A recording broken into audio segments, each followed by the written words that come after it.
your flagship station for the Beam Team, Sacktown Sports. Yes. Allen Stiles, Sacktown Sports, taking you up to 2 p.m. And the Kings, they are back on the winning side of things. It is about taking care of business. That's what De'Aaron Fox keeps talking about. That's what everybody on the team keeps talking about. And that's exactly what they did last night, taking care of the shorthanded, also terrible Brooklyn Nets. 110-96. De'Aaron Fox gets back on the other side of 30 as far as scoring the basketball. We finally did it. Prop talk, 23 points. De'Aaron finally goes over his first time in what feels like 6-7 games. And they do it in a way that I don't think anybody was ever worried, but it was one of those games where the Kings are down 10 and you're thinking, okay, what exactly is going on here? But talent is going to take care of business in situations like this. And that's exactly what the Kings had and what the Brooklyn Nets didn't. Not only were the Brooklyn Nets already down, missing both Cam Thomas and Cam Johnson, they did not have Ben Simmons either. Then Noah Clowney, Kings killer, Noah Clowney goes out with an ankle in the first half. So they were really just looking for something, and there was nothing else they could do to get the W as the Kings, like I said, take care of business. We have updated pocket watching for you. What happened last night around the NBA? What's going to happen tonight? And how can the Kings get back into a good position where they're not staring in the face of not just the play-in, but the 9-10 seeds of that play-in. So we are going to go over all of that for you.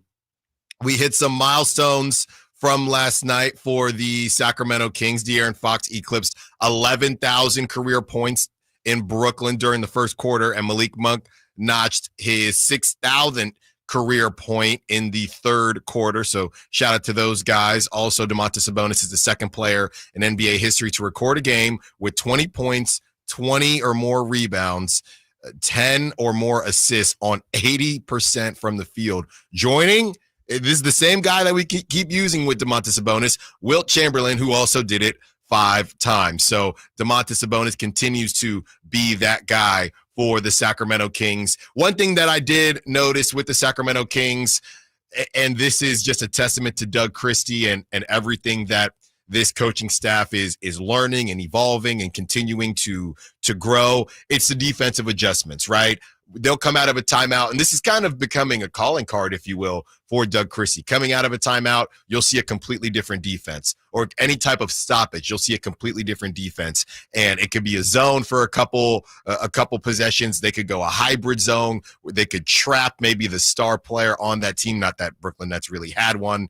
I guess, sorry, no disrespect to D'Angelo Russell, but they are continuing to evolve, and nothing is the same for a long period of time, especially when you're trailing like they were against the Brooklyn Nets. Outside of the Kings, the Jimmy Butler drama continues. We have the newest updates. We have 2, I guess you'd call them news breakers going back and forth with one another. I guess there's not a big back and forth, but you have one guy saying that a certain Bay Area basketball team is back in on Jimmy Butler as the price tag has dropped, and the Heat, Heat culture and Pat Riley, we know that they're great at what they do. Honestly, they kind of botched this situation. I was just talking to Jason Ross about this as we were flipping spots, and hope Jason enjoys the rest of his day. But once they decided they weren't going to extend Jimmy Butler, these conversations should have started happening in the summer. And I think it's a cautionary tale for the De'Aaron Fox thing, although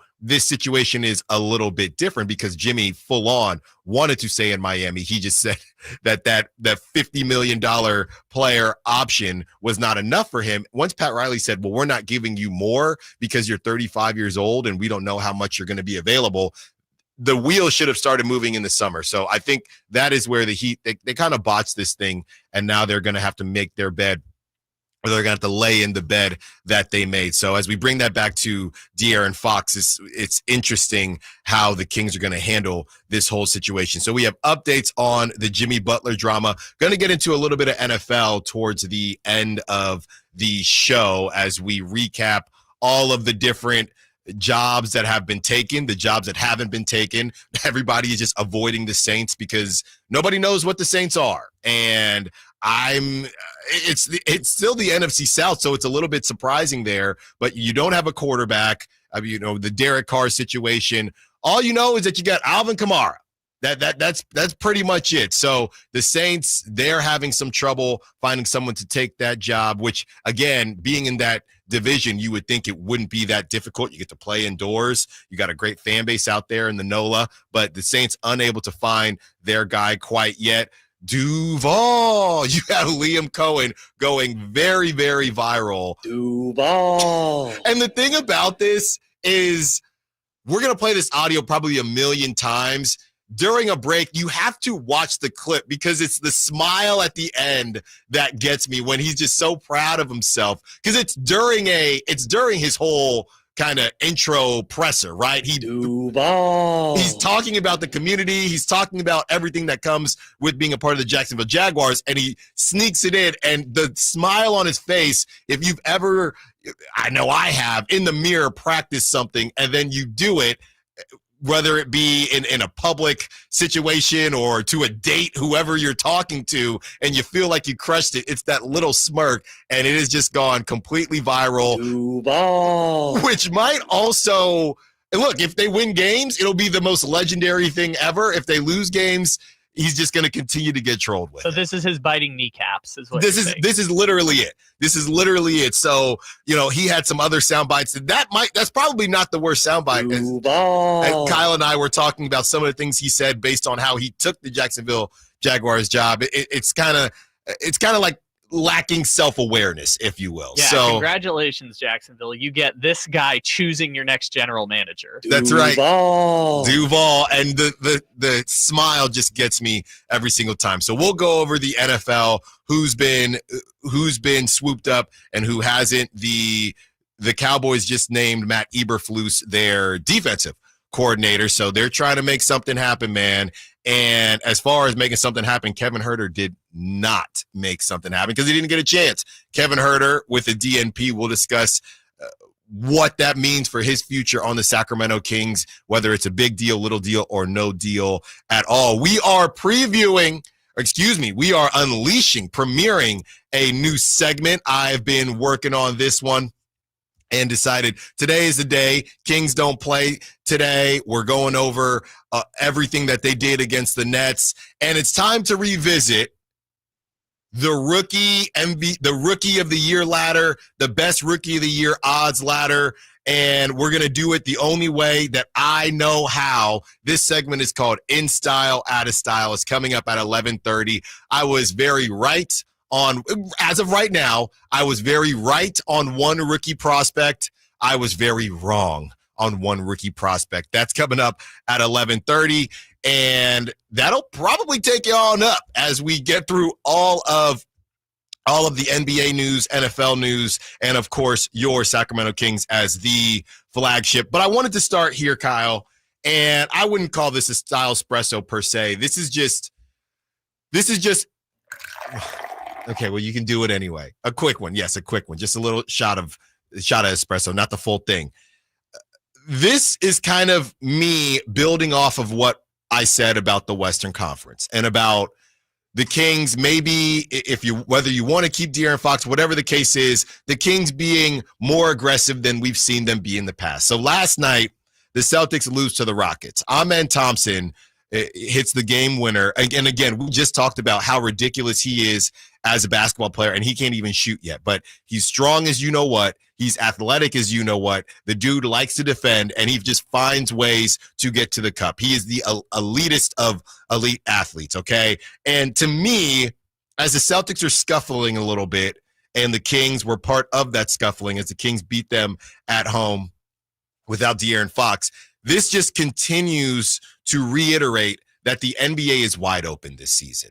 Okay, obviously you have your favorites, but past that, and maybe the Celtics are feeling, if I'm a Celtic fan, I'm thinking, all right, let's get through this now, and this is going to help us on the other side. And if the Cavs don't really have any problems to work through, this could help us in the playoffs, even though the Cavs recently lost to the Sixers, who the Kings play tomorrow. As I look at the NBA, there are two teams that are head and shoulder better than the rest of the NBA as far as records are concerned. But both those teams are unproven, whether it's OKC or the Cleveland Cavaliers. Donovan Mitchell has playoff experience, but he's never gotten to the final. He's never gotten to the finals. He's never gotten to the promised land. And you have OKC, who they haven't done either as well. So as I continue to look at this NBA and the landscape, no, I don't think there's one move that would make the Kings the favorite, but this is probably the most dark horse centric NBA season that we've seen in a long time. And we've talked about the parity and how the league had to power through the LeBron and Warriors back and forth, even though during that time, those are two of the biggest brands. So I don't think the league minded it. As they transition to moving on from LeBron James and moving on from Steph Curry, the question of parity, everybody says they want it, but do you really want to watch a Cavs Thunder finals? Right? If you are just kind of a laid back fan, not a hardcore fan, are you watching Lakers and Celtics? Right? Not that the Lakers would get there, but are you more prone to watch Lakers and Celtics, even though the Celtics would probably take care of business? Or are you more prone to watch the Thunder and the Cavs? So, a lot of people argue about parity, but at the same time, I don't know how much they actually want it. Because I don't know how much Adam Silver is juiced off of. Now, this would be an opportunity to get Donovan Mitchell on the national stage. This would be an opportunity to get OKC and specifically SGA on the national stage. But when I look at the parity for the NBA, I think it's great. I think it's better than it's been in a long time. Like I said, when it was just the Warriors Invitational and when LeBron was still on the East Coast and it was just the Cavs Invitational, if you are a fan of parity, you like this, but I don't know how much the casual fan is going to watch OKC versus the Cleveland Cavaliers with no LeBron James. So I think this is a very interesting, this is just going to be a growing pain period for the NBA, and hopefully they come out of it with one new established superstar. I think the worst case scenario is probably too much parity. You had the Celtics last season. If you get the Thunder this season and next season it's, I don't know, call it the Cavs, I actually don't think that's good for the league because everybody likes to hate watch, right? I think that college football is a little bit different. Everybody was hate watching Bama, but there are a couple of hate watching teams in college football. You got Ohio State, you got Notre Dame. There's always somebody to hate watch. But in the NBA specifically, you've been hate watching the Warriors for a decade. You've been hate watching LeBron for a long time. When that goes away, check out Ja Morant's numbers. They are slandering. Ja Morant was supposed to be the villain, and Ja Morant's not even the best player on his team right now. So I think this is a growing pain period for the NBA, and I'm kind of confused on whether this new version of parity is good for the league or not. I believe there is such thing as too much parity, but as I watch the Rockets, who now people are saying, should the Rockets make that all-in move right now? They were supposed to be waiting for De'Aaron Fox, but if Amen Thompson is going to be taking this leap, okay, do you try to make a move and sneak in while the NBA is wide open? So Rockets with a bunch of the Fred VanVleets and the Dylan Brooks, who dropped, 10 threes last night. Is that good for the NBA? I'm not sure, but they better prepare for it because that's what seems to be coming. And what else could be coming? Could it be the Kings? Could be anybody right now. Let's talk about what happened last night in BK in Brooklyn. Is De'Aaron Fox back? Let's discuss. Allen Stiles, Sacktown Sports. Trying to find out where to catch your favorite team's games? Are you a fan of the Kings, Niners, and the NFL? Well, Sacktown Sports has you covered. Touchdown! San Francisco! It's all on his shoulders. Fox rocks. He fires for the win. He's got the triple. Catch all your Kings, Niners, and NFL games all year long on Sacktown Sports and SacktownSports.com. William is one of millions of Americans who uses GoodRx to save on the cost of their prescriptions. My oldest daughter, Camilla, 2 days old, she had to have open heart surgery. All of a sudden, she's on 5 different medications. It adds up at the end of the month. Me and the pharmacist got so tight. She said, GoodRx save you a lot of money. Saving that extra $200-300 a month. We're able to do all these extra activities, so it puts less stress on our household, and it puts less stress on our pockets. Download the free app or visit GoodRx.com and start saving today. GoodRx user compensated for their time. GoodRx is not insurance, but can be used instead of insurance. Hey, can you blow up some balloons for Jack's party? I can't. I'm so congested. You need Sinex Saline from Vicks. Sinex Saline nasal spray. Yeah, just Sinex. Breathe. Sinex Saline instantly clears everyday congestion associated with colds and year-round allergies with a gentle, ultra-fine mist that's no mess and easy to control. Daddy, we need more balloons. On it. Enjoy life's important moments without congestion. Try Sinex Saline from Vicks. Just Sinex. Breathe. Use as directed. They take the shot clock violation. The turnover will give the Nets possession, but this game is all but decided. 4.9 seconds remaining. And after losing back-to-back games that was of some consternation for Doug Christie and the Kings, they bounce back with a victory tonight, 110-96. Your flagship station for the Beam Team, Sacktown Sports. About to get into what the Kings did last night. I just saw this pop up. I guess this was about 40 minutes ago. And if you are a fan of, I don't even know if this is disrespectful anymore to call it celebrity boxing or whatever it is, but Jake Paul, the moment you've been waiting for. This seems a bit of a quick turnaround. They normally like to drag out these promotions. Maybe I missed it. Well, there was a lot of controversy around the last one, so I think they're trying to make people forget about that. So March 27th, the brothers, they brawl. Logan Paul versus Jake Paul. Who you got? That's March 27th on Max. Who I got? I'm just saying that's what who you got. I don't know. I'll probably, if a buddy wants to go watch it, or buddies, I'll probably go watch it. But yeah, so that dropped, Kyle. I will not be watching that. You would have to pay me to watch that fight. So there you have it. Yep. And we knew this was happening. I just think I'm just surprised they did it now. Are they out of cash? They've run out. That's what I'm saying. They've run out of opponents. The juice is finally ending. After 5 years, this whole Paul saga is finally over. They finally run out of people to fight. Well, now what happens is you get part 1, part 2. That's what they'll do. But I'm just surprised they hit. That's like, to me, that's the red button, right? Because that's the height of what they wanted this thing to be. So I'm just surprised that they did it now, and surprised that the promotion is going to be about 2 months. I mean, you know more about this than I do. So have the fights gotten less numbers? Have the fights had less excitement? The last one, the Netflix one, I mean, it was glitching, and they said it was because there were so many dang people watching. And people were going to sue Jake Paul because they argued it was rigged. Yeah. Because he wouldn't knock out Mike Tyson. And we saw, well, no, it wasn't. Some people thought that Mike Tyson was holding back too. There were clips of that. We saw Mike Tyson's butt cheeks. So.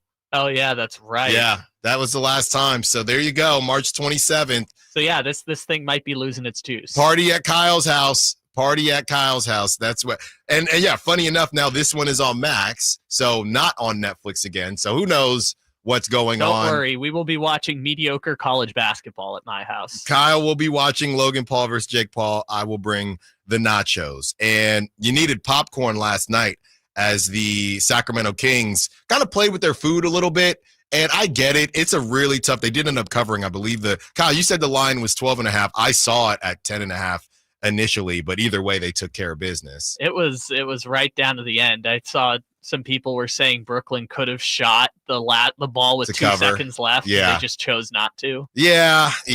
And, I'm not really going to be too hard on the Kings. It's really hard to get up for a game like this. And you're coming off, I get it, you're coming off of 2 losses with the Knicks and the Nuggets, but this one with D'Angelo Russell, who always plays like he's about half asleep, and you don't have either Cam Thomas or Cam Johnson. You did lose to this team earlier in the season. Was I expecting a little bit more juice out the gate? Yes, I was, but I wasn't necessarily concerned until, you start looking and the Kings are down 10 points. At the end of the day, I don't think anybody was actually thinking that they were going to lose this game. This is from Matt George. The Kings are one of the worst first quarter defensive teams in the NBA, allowing over 30 points on average in the first 12 minutes. The Brooklyn Nets averaged 27 points in the first quarter on average, 22nd in the NBA. Nets scored 30 and lead the Kings by 8 after the first quarter. So to me, that's the problem, right? The problem isn't the opponent. The problem is, again, you do this against teams that they were missing 50% of their production.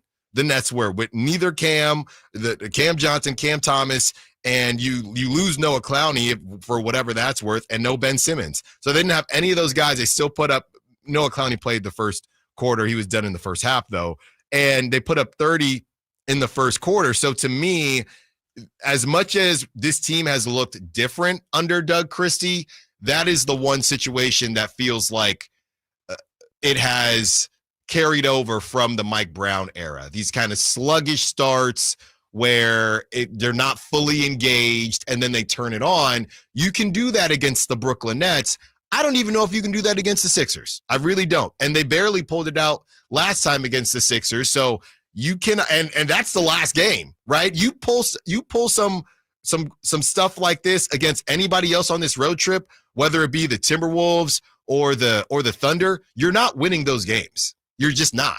Yeah, and I could understand it to a certain extent when you're talking about down 51-27 against the Bucks. Okay, not great, bad first half, but it's Milwaukee. They had a historic first quarter. Okay. Mm-hmm. When it's Brooklyn, who I found out this stat, they hadn't led at halftime more than twice this entire month, and they're up 7 at half against a team that I think is, you said, playing with their food. I think Domantas Sabonis called it playing down to the competition. Yeah. That's something that is just like you said, carryover effect from Mike Brown. And it's almost like, what if they just had a solution to improve their defense coming out the gate to start games? Is there anything? Well, we're going to get there. And I don't want to do this, but the numbers are the numbers. And there is a conversation to be had, but I really don't want to have it. I'm going to just tell you that right now. It's almost like Mike Brown maybe knew what he was doing when he made the choice to have the 6th man of the year continue to be the 6th man of the year. I just don't like where this is going. And nobody was talking about this during the 7-game winning streak. Well, some people were. I think our buddy Brennan Nunez said from the very start they should probably have Keon starting instead of Malik Monk. And that's what, shout out Frankie Carter. They both said it here on the round table. I told him to get out. I told him I don't want to have this conversation. Are you ready to have it now? I don't want to, but we do have some numbers that will support it. We will get to that as well. On the other side, let's go through the box score. Is De'Aaron Fox back? Are you victory lapping De'Aaron Fox dropping 30 against the G League Nets? Shame on you. Allen Stiles Show, Sacktown Sports. Wednesday night, Kings and 76ers. Game night with Scott Marsh and the high flyer Henry Turner starts at 3. Tip-off at 4:30. Your exclusive home for the Sacramento Kings is Sacktown Sports 1140. Right now at Wendy's, get 2 of these fave items for just $7. The spicier classic chicken sandwich, Dave's single, or 10-piece nugs. It's an incredible deal, but an insanely difficult choice. Do you go double cheeky sando, both spicy and classic, 1 beefy and 1 chicky? Or maybe you go all in on one and go Nug Max. 2 faves for just $7? Gotta be Wendy's. At participating Wendy's for limited time only. Select a request 2 for $7 deal to redeem. Not valid in a combo or with saucy nugs. Single item at regular price. Prices may be higher in Alaska and Hawaii. This is a story of the one. As a maintenance specialist for university housing, he knows college students can major in wear and tear. Plus, housing so many students doesn't leave a lot of room to house all the supplies he needs. That's where Grainger comes in. With over 1 million industrial-grade products and fast, dependable delivery, Grainger carries the quality products he needs so he doesn't have to. From a new door hinge to a whole new faucet. Call, click Grainger.com, or just stop by. Grainger, for the ones who get it done. Hey, it's Capital Casino, Sacramento's #1 poker room, and the regular season is over, but the high hand bonuses, those are not. $500 per primetime football game, whether it's weekend, Monday night, whatever it may be. And those bonuses available until the season ends, including the big game on February 9th. Capital Casino, 411 North 16th Street in downtown Sacramento. For more information, log on to capital-casino.com. Please gamble responsibly. 1-800-GAMBLER. When you take the time to shop at Folsom Lake Honda, there's one thing you'll always find. Happy people ready to serve you. As a family-owned and operated dealership since 2009, customer service is our #1 priority. Our customers love doing business with us, and you will too. Get an instant cash offer for your trade at FolsomLakeHonda.com. We'll buy your car whether you buy from us or not. Folsom Lake Honda is your one-stop Honda shop. Folsom Lake Honda, yeah, your one-stop Honda shop. Lowe's knows how to help make your Super Bowl 59 party a touchdown. Let us help you prep your home to host with top brands like Charbroil, Blackstone, and LG, so you can be the MVP of game day. Plus, use the Lowe's app to find what you need for a seamless shopping run. Or huddle up with our Lowe's Red Vest associates to help make all your game time hosting decisions. Hey, I got you something. What's this? Just a little Galentine's gift from JTV. Do you mean jewelry television? I love their jewelry. They have the New customers get $25 off their first purchase of $75 or more. Visit jtv.com/romance. Yeah, their artisan collections. Gorgeous. Are you going to open your gift? Oh, yeah.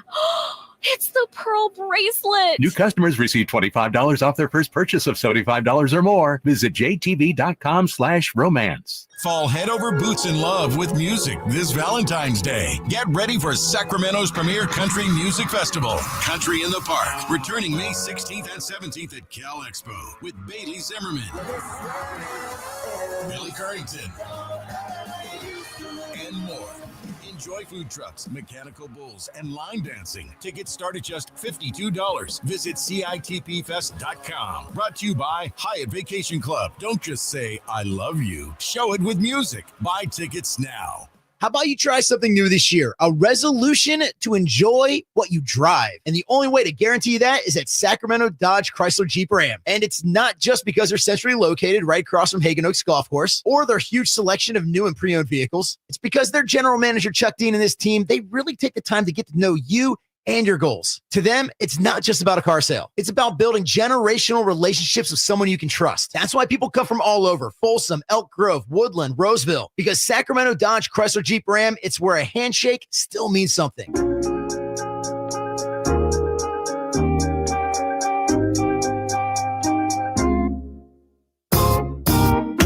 Here's Fox now working the left angle, gets to the elbow, draws the foul, the shot, scores! 3-point opportunity and a chance for the Kings to take the lead. Now he's at the line for an and one, and it's an important and one because it could put the Kings in the lead. They were trailing 60-51. Now they lead 61-60. Your home for Kings basketball for over 25 seasons. Sacktown Sports. Kings move to 24-22. We have some pocket watching coming up in the second hour, taking up to 2 p.m. Allen Stiles Show with Kyle Ledbetter behind the glass. DeMar DeRozan, 37 minutes, had 17 points. Keegan Murray, he struggled with foul trouble, Kyle, and I think that affected – number one, the amount of time he played, but just his ability to get rhythm, because he did only play 24 minutes. There was a second where I kind of felt like towards that, and he did not close the game. And there was a part of me, nobody is really talking about this. There was a small part of me that for a second thought, not that he's being benched at all, but Doug Christie is clearly riding hot hands, and based on the group that the Nets had out there, Doug felt comfortable just kind of rolling with Keon in that spot. But I did find it a bit interesting. You know, he had 4 fouls, 9 points, and he had only 3 rebounds. But only netting 24 minutes, even with the foul trouble. It was a little interesting at the very least. Yeah, the first 3 quarters, I've got the stats here, 17 minutes and 21 seconds for Keon. He only played and he only took 2 shots. Mm-hmm. He had 2 total rebounds at that point. So if you take just his fourth quarter stats alone, I mean, you're looking at finally breaking out at the end. Obviously, like you said, he didn't close, but he hit 3 shots. He hit a 3-pointer. He had 7 points. So I guess you say great, played at the end, and you respect Doug Christie saying, hey, we're just going to ride the hot hand, in addition to the foul trouble thing, like you mentioned. I think that was probably why, because he picked up that 3rd foul He did. pretty early. Yeah, he did. And, again, this type of stuff you can power through against the G League Nets, but not so much, I would say, the rest of the road trip, because I'm not disrespecting a Sixers team that beat the Cavs. I'm just not doing it. Domantas Sabonis, 41 minutes, another triple-double, 22 rebounds, 21 points, and he had 10 assists. I mean, just outrageous. 66 career triple-double, 12 behind Wilt Chamberlain for 9th all-time. His 6th game with 20 or more rebounds this season, 25th of his career, 20th all-time, 4th most among active players. Andre Drummond has 91, DeAndre Jordan has 60, and Gobert has 33. Malik Monk, we knew, and we were looking, Kyle, at Prop Talk, we knew he was going to go under eventually as far as the points were concerned, so he does with 16 points. He did have 9 assists, which is incredibly impressive. Randomly ended up, Malik and Domantas Sabonis ended up with 5 personal fouls somehow. But besides that, Malik, he was 0 for 6 from 3-point range. That's why he wasn't able to break through his crazy. average. Yeah. He was 88% from 2-point shots and 0% on 3-point shots. He'll do that. He's done that before, though. He did not get to the free throw line once either. So if you're going to get a quieter game from Malik Monk, I'll take it against the Nets. How about that? I guess, but he was still plus 30. Yeah. So, like, in the minutes he was playing, he was still contributing. He had the highest plus minus on the team. 9 assists is going to do a big part of that, and 16 and 9 is about as good as you could ask for. I think the Prop Talk from yesterday was at 25.5, so he got to 25 at the end of the day, which means Malik was contributing. It's just you see 0 for 6 on the 3-pointers, and it's just disappointing because that's the only thing we say with Malik, right? It's just the consistency thing. Yeah, I'm looking here. These dudes were just hacks last night. All the starters had at least 4 fouls besides DeMar DeRozan, who had 0. So they were just hacking last night, and I don't know if I want to attribute that to maybe being a bit tired or whatever the case is, or maybe, I don't want to say lazy, but playing lazier defense than they typically do. And the man, the myth, the legend himself in 36 minutes, De'Aaron Fox, 30 points, 11 of 19 from the field, 4 for 7 from 3-point range, 7 assists. And he had, like I said, 4 personal fouls for him as well. No turnovers for De'Aaron. Domantas Sabonis. De'Aaron Fox is not to be played with right now. Domantas Sabonis had 6 turnovers, and Malik Monk had 4. And that led a lot of people, Kyle, to get out here in these streets and start talking about how De'Aaron Fox is back. And everybody who was talking about De'Aaron and saying crazy things about moving him or he's not that guy, y'all are crazy. Look, he's back. Now, I want to live in the world, and I hate to be a fence sitter, but can we have a couple conversations here when it comes to De'Aaron Fox? De'Aaron, he said that he was off, right? He was not playing well, and on top of not playing well, he wasn't making good decisions. This dude is putting up 20, 21 shots, and he's questionable with both of his fingers looking like Edward Scissorhands. Okay, so that was the issue with De'Aaron Fox. I know that there are some people out there saying to move him and things like that. So, yes, there are extremes in every form of life and sports and politics. That's all fine and good. But I believe that majority of the conversation as it pertains to De'Aaron Fox was more nuanced than that. And it was, maybe De'Aaron shouldn't be taking as many threes. Maybe he should just be facilitating more. What I saw last night was De'Aaron, yes, he took some 3-pointers. He took 7, but he was getting to the cup. Right? He looked healthy. He looked healthy, and it's not just because he dropped 30, but that's also part of it because how many of those little mid-range jump shots that he's normally pretty much automatic on was he front rimming against the Knicks? Was he front rimming against the Nuggets? So nobody was, I shouldn't say nobody, but a lot of people weren't trying to ship De'Aaron out, but the reality is he wasn't playing well, and maybe it doesn't necessarily have anything to do with his hand any more so than it did at the beginning of the season, because that's what De'Aaron is alluding to. We'll never know. But this idea now that De'Aaron drops 30 against the 14 and 33 Brooklyn Nets, missing Cam Johnson and Cam Thomas and Ben Simmons and eventually Noah Clowney, now we got to deal with people victory lapping that. That's, to me, that's not even a good look for De'Aaron. You should believe that De'Aaron is so much of a superstar. You don't have to victory lap a Brooklyn Nets game where he drops 30. Are you kidding me? Yeah. In my book, I don't want to paint a broad brushstroke over any of this game because he was getting shots up early. We like to see that.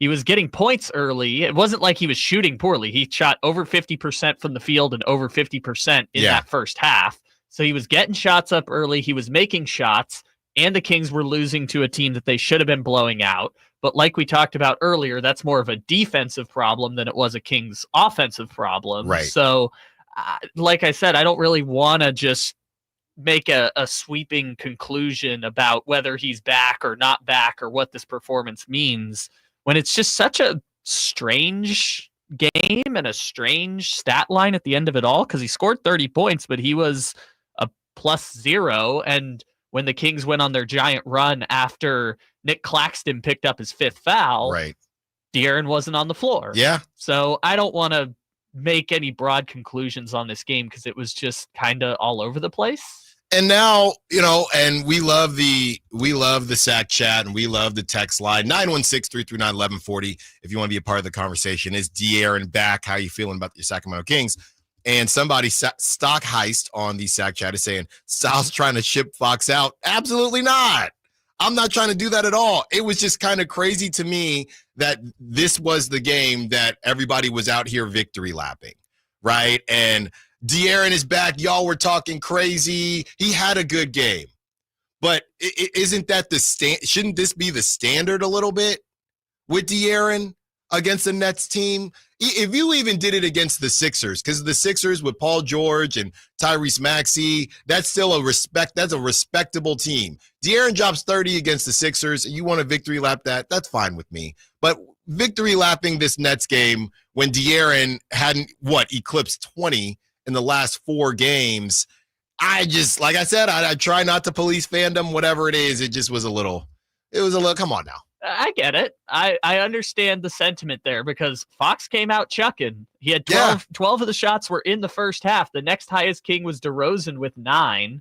And the next one after that was Malik with 5. So it's like he was out there chucking and he was scoring, but the Kings were still losing. But he did get to 20 with, I made note of it, 8:03 left in the third quarter. Like he hadn't had 20 in 7 games, and he just put that to bed immediately. Just was cooking. But like the highlight we played rejoining brought up, he got to 20 and it was 61-60. I guess what I'm saying is it kind of felt like this was a game where I'm not saying there was a conversation had, but it was, hey, we're kind of tired of these De'Aaron Fox questions, so De'Aaron is going to take care of business tonight, right? That even subconsciously, I'm not saying they said feed De'Aaron the ball. I'm saying as a whole, De'Aaron included, all right, the media is kind of annoying me with all these questions. The Nets stink. Let me get these 30 so everybody can get off my back. I think this goes back to your point about if it had been the Sixers or just a team that wasn't literally the worst in the NBA, not named the Wizards. If the Brooklyn Nets were a more capable offensive team, I think they could have made the Sacramento Kings pay for how they were playing on the defensive end of the floor, and the final score would have probably gone the Kings' way, but they wouldn't have covered. Yeah, it wouldn't have been 96 points for Brooklyn. And that's why Vegas knows there was nobody out there that could do anything for the Nets. And it's not that I'm not celebrating this win. I'm just sitting here saying I don't know that I would be. They took care of business. De'Aaron said it himself in the post game with NBC, talking to Draper. You know what I mean? And Bibby. They took care of business. That's what they were supposed to do. This is not, to me, it's not victory lap worthy, but like I said, you want to do it, you can do it. Call in and tell me why it should be victory lap worthy. How about that? All right, we are going to get to the rest of the box score with what the bench did for the Sacramento Kings. We go over what the Nets did, and we still got Chrissy's Cuts coming up. Allen Stiles Show, Sacktown Sports. Wednesday night, Kings and 76ers. King night with Scott Marsh and the high flyer Henry Turner starts at 3. Tip-off at 4:30. Your exclusive home for the Sacramento Kings is Sacktown Sports 1140. Getting your guaranteed maximum refund with TaxSlayer feels like discovering a refund tree has grown in your backyard. I'm the refund tree. Sawing off its branches. Hey. Feeding them through a wood chipper. My branches! My beautiful branches! And dancing in its refund rain. Start for free and get your guaranteed maximum refund. TaxSlayer. File fearlessly.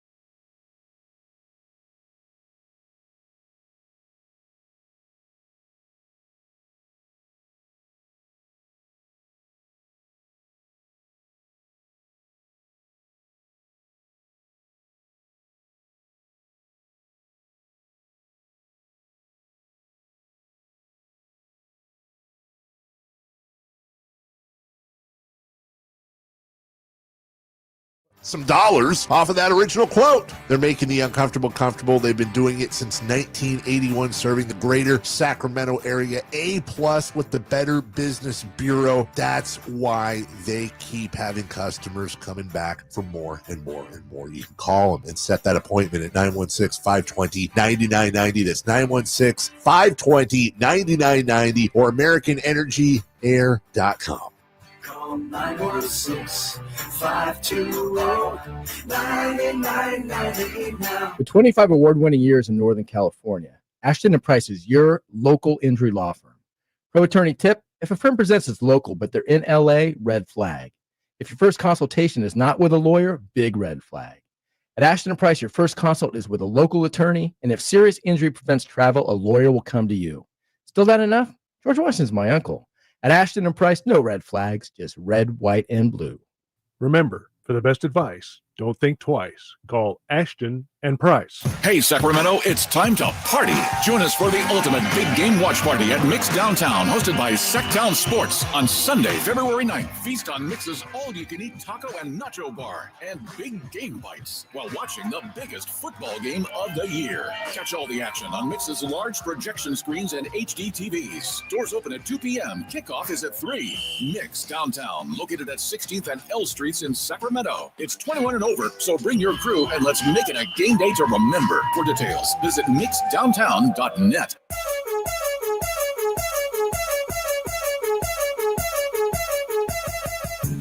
Pivots. Now he's going to launch. Will he score? You bet he does. There's a 2020 game for Domantas Sabonis. He had a triple-double at Madison Square Garden.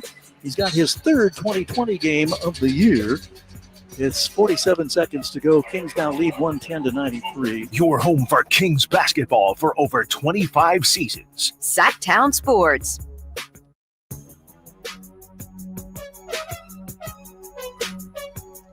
Taking you up to 2 p.m. Kings move to 24 and 22.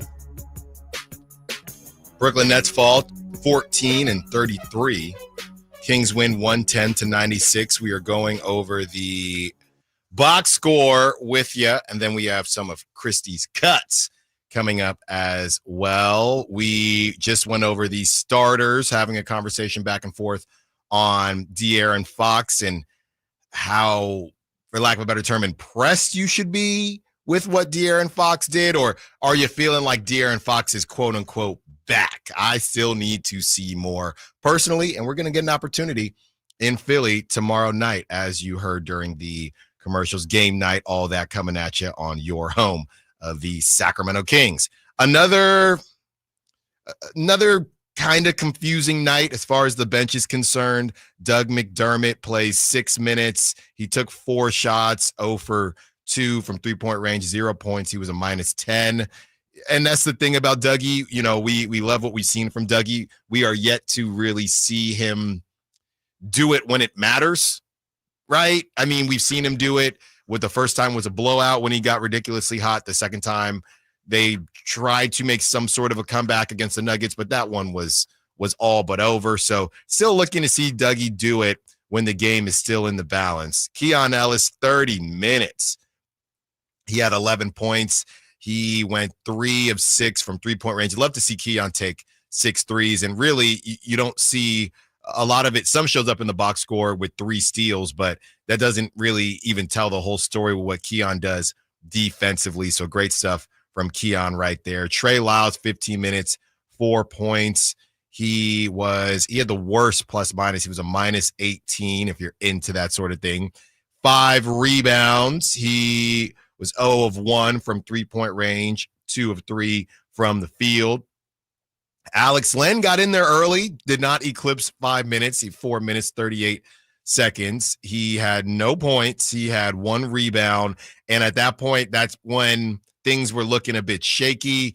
And I shouldn't say shaky, but, you know, the Kings weren't in control, and Doug Christie kind of went to a different look, if you will. Devin Carter nearly gets to 10 points, 9 minutes, 36 seconds. He had 2 points. He was a +8 on the night. He had 2 rebounds, 2 ferocious rebounds. Did foul 3 times. That's kind of to be expected with a young player. 0 for 1 from 3-point range, 1 for 4 from the field. And if you're wondering, Allen, there's a name you didn't say. How did Devin Carter nearly get to 10 minutes and Doug McDermott play 6 minutes? Well, yeah, there was a very easy explanation for that. Kevin Huerter gets the DNP. Kevin Huerter did not get off the pine last night for the Sacramento Kings, and it was something that we really just haven't seen before. Brendan Nunez, this was during the game. Unless he checks in during the fourth quarter, I believe this will be Kevin Huerter's first DNP since being traded to Sacramento 3 years ago. And yeah, 10 dudes got in for the Kings, a 10-man rotation, and Kevin Huerter did not see any minutes. I think this was probably coming, right? Just based on his numbers, just the minutes just going down and down and down. That's not to say we won't see Kevin Huerter again. I do find it interesting, though, Kyle. I mean, we've really entered. We talked about the danger zone with the Kings in general, but, you know, going back and forth with, I saw somebody, I can't remember if it was on Kings Reddit, but somebody tried to blame Kevin Huerter's confidence and how the Kevin Huerter arc has just imploded. Someone tried to blame that on Mike Brown for kind of messing with his confidence last season. I think that's utterly ridiculous. Kevin Huerter got plenty of chances last season. Even after he got benched, he got back in the game, you know, in part because Chris Duarte just wasn't that dude. But I mean, I don't really know what to tell you. This is a production-based business, and it gets to a point where they said all the right things as far as Kevin Huerter was concerned. You have the switch over to Doug Christie and Keon just kind of doing his thing. It just got to and now you have Devin Carter, who people are high on Devin Carter. We don't necessarily know what his ceiling is going to be, but you just look around and there's just not enough minutes to go around as far as what this dude is supposed to be bringing to the table. When there weren't enough minutes to go around, but Keon Ellis was out, but you stink at defense, that's a little bit different than there's not enough minutes to go around and Kevin Huerter is a shooter, but all your guys coming off the bench in Devin Carter and more so Keon Ellis. We'll see about Devin shooting the basketball, but he's made a couple threes so far, but all your defensive guys can also shoot. You have legit 3-and-D guys. So yes, he's got a little bit more size in them, but his size doesn't really matter because you're not really putting Kevin on. There's nobody you're putting Kevin on that you can't put Keon Ellis on, or Devin Carter for that matter. So I think this was coming. That's not to say we won't see Kevin Huerter again, but if you want to talk about his confidence, it's probably in the dumpster. Yeah, I think the number one reason for why Kevin Huerter got the DNP last night was because I picked him as my dog. And yeah, you're done.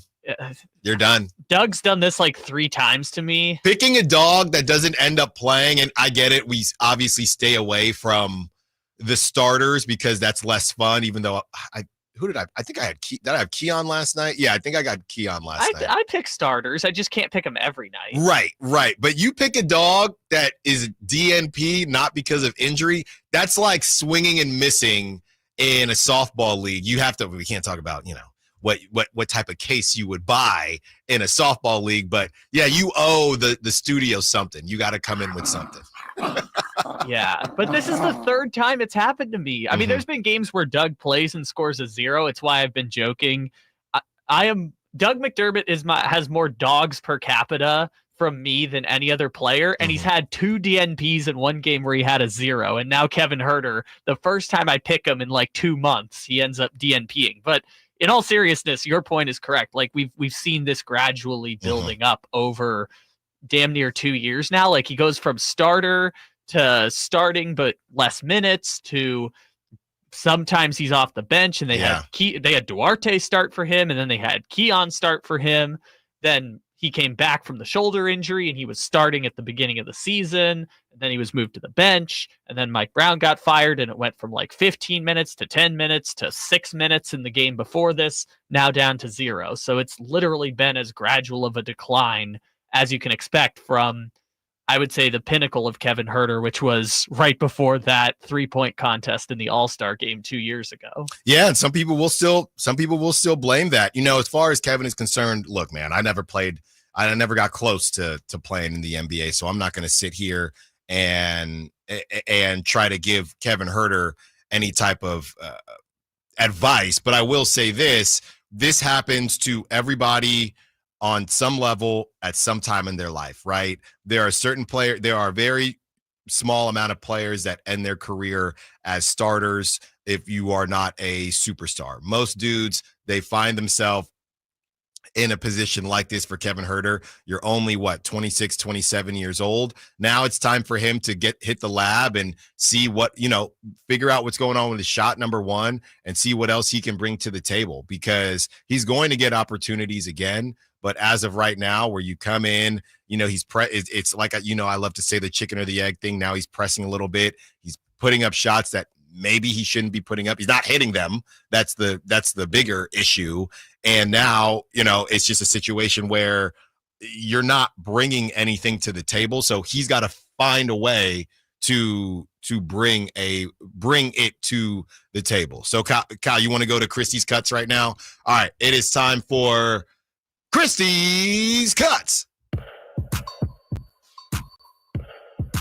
We got out of here with a W, and we continue to build and solidify our identity, and that's the most important thing. Winning is everything, but us solidifying who we are on a night-to-night basis, so we know what we're going to an arena with is paramount for us. I think we're right up there with the worst in the league at fouling three-point shooters, so that one does not make me happy. But what I will say is the ability to go vertical at the rim as opposed to slapping down is something that we continue to talk about, and we're going to continue to work on to be better at, because like when a guy gets an angle on you, now help's coming over, and instead of slapping down and sending them to the line, let's make them make a shot over you. And sometimes you just shake a guy's hand and say, good shot. I mean, let's not, because also these guys in our league are so good that they get to the free throw line, they see the ball going a couple times, and now all of a sudden they found themselves a game when you want to put them in a bad position and you've done your job defensively. You don't have to do anything else. Contest it and we live. I think more than anything, like when you get that aggressive fox, it's a special sight to behold. He can get downhill when he wants.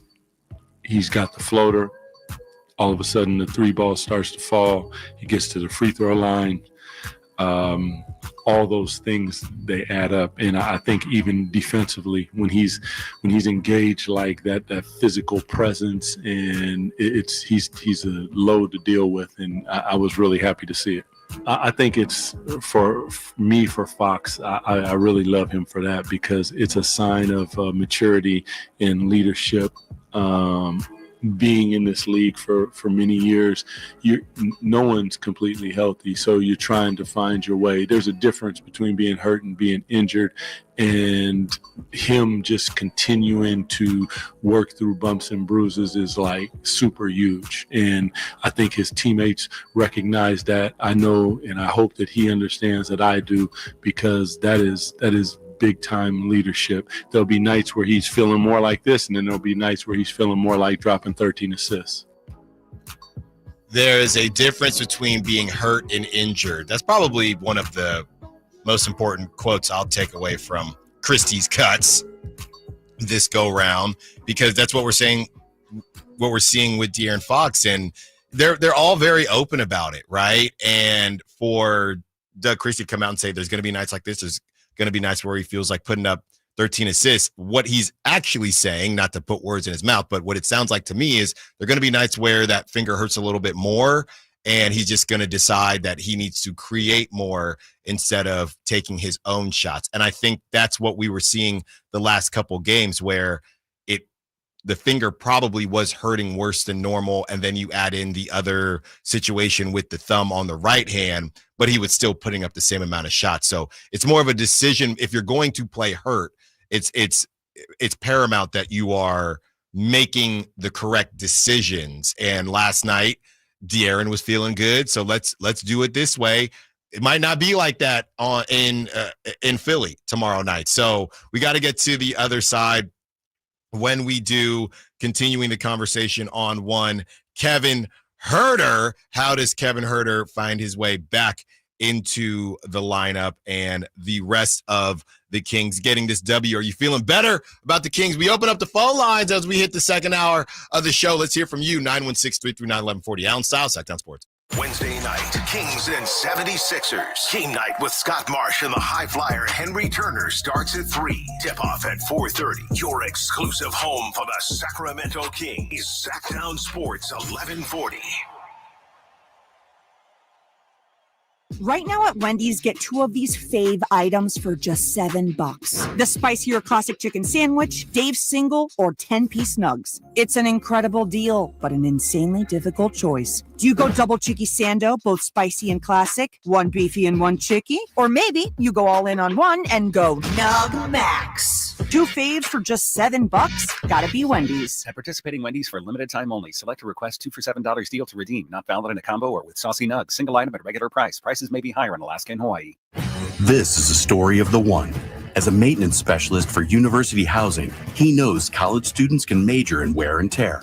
Plus, housing so many students doesn't leave a lot of room to house all the supplies he needs. That's where Grainger comes in.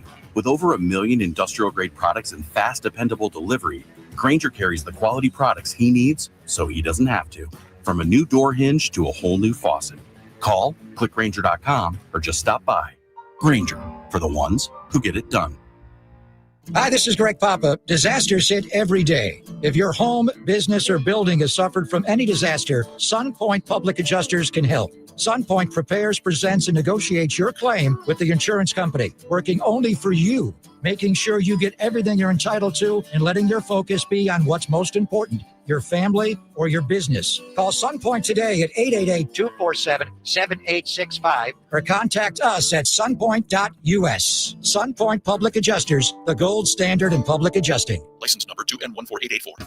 When you take the time to shop at Folsom Lake Honda, there's one thing you'll always find. Happy people ready to serve you. As a family-owned and operated dealership since 2009, customer service is our #1 priority. Our customers love doing business with us, and you will too. Get an instant cash offer for your trade at FolsomLakeHonda.com. We'll buy your car whether you buy from us or not. Folsom Lake Honda is your one-stop Honda shop. Folsom Lake Honda, yeah, your one-stop Honda shop. My good friends over at Jiffy Lube have an amazing New Year oil change special going on right now for the month of January. Get a full synthetic oil change starting at just $76.99 with a $33 off coupon online. That's right, starting at just $76.99 for a full synthetic motor oil change with a $33 off online coupon from JiffyLube.com today. Offer valid for up to 5 quarts of premium motor oil, specialty vehicles, and diesel extra. Happy New Year from Jiffy Lube. Fall head over boots in love with music this Valentine's Day. Get ready for Sacramento's premier country music festival, Country in the Park, returning May 16th and 17th at Cal Expo with Bailey Zimmerman, Billy Currington, and more. Enjoy food trucks, mechanical bulls, and line dancing. Tickets start at just $52. Visit CITPfest.com. Brought to you by Hyatt Vacation Club. Don't just say, I love you. Show it with music. Buy tickets now. Get ready to make good on those promises you made to yourself about getting in shape in the new year. InShape Fitness is standing by with everything you need to help you create a happy new you. We are in shape. You are ready. Join online today at InShape.com. KHD1 Sacramento, KYMX HD3 Sacramento. From the Power Business Technology Toshiba Studios. This is Sacktown Sports 1140.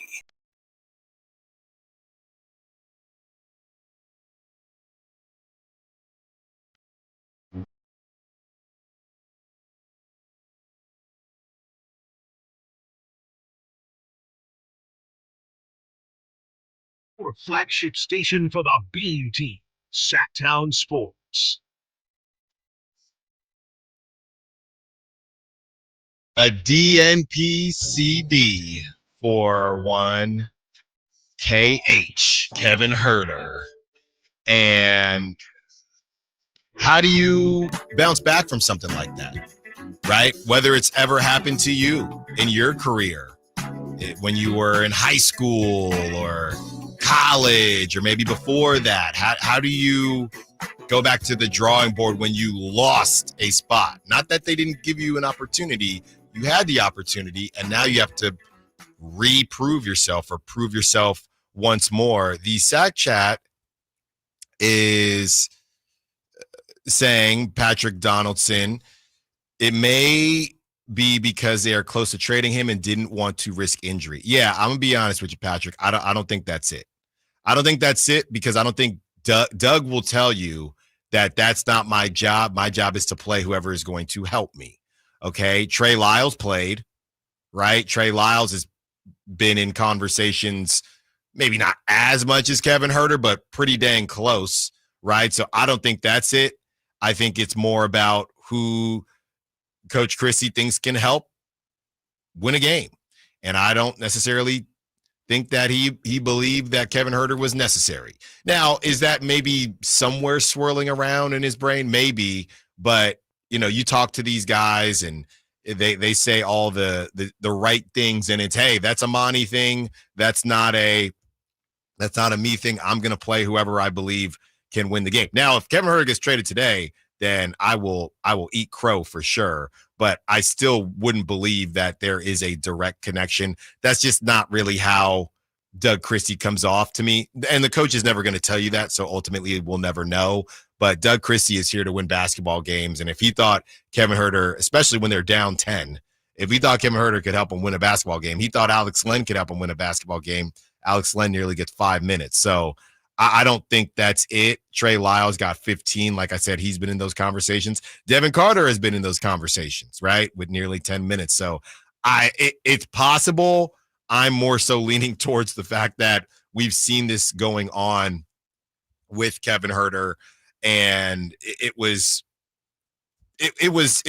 on its way, right? Steve on the Sack Chat says Kevin Herter never should have been a starter ever. I don't necessarily agree with that either. I think there was a time where Kevin Herter was good enough to be a starter, but it's all connected. And I've said this before when I compare it to baseball. Kevin Herter is, no disrespect, but he's kind of like a designated hitter, right? If you're a designated hitter, you are the quickest to get pulled because you can only help the team in one way, hitting the baseball. If you are not hitting the baseball, then the coach will find somebody else who got hot during practice to hit the baseball, right? And you're not You're not a center field. You're not anything. You're not bringing anything else to the team, right? And it's probably a little bit disrespectful to call Kevin Herter a designated hitter, but he's closer to a designated hitter than a two-way player.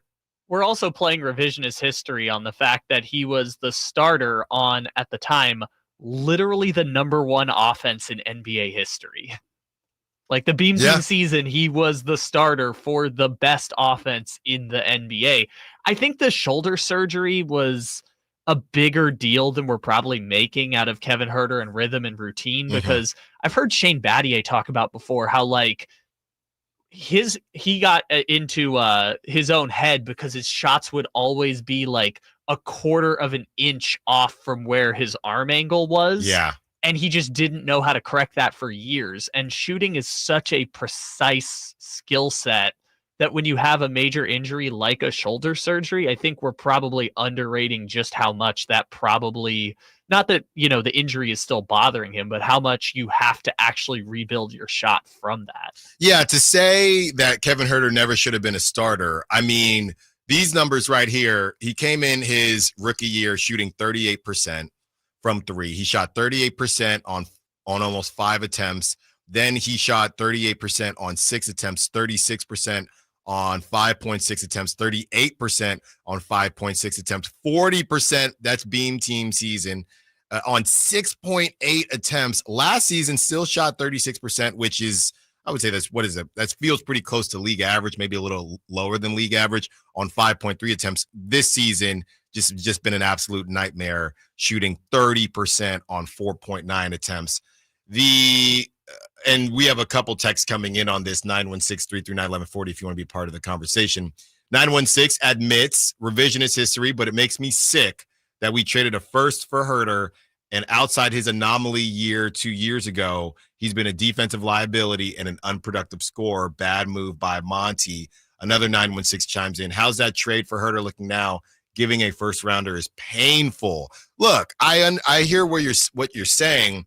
I would also say that this is the whole 2 years being, I don't know that I would call 2 years ago being an anomaly, because like I said, the numbers were closer to 40 than they were to 30, right? So the 40% that he hit Beam Team season, maybe that was an anomaly, but you got a guy who the year before shot 39%. It was 38.9%. And before that shot 36%. Before that shot 38 and 38.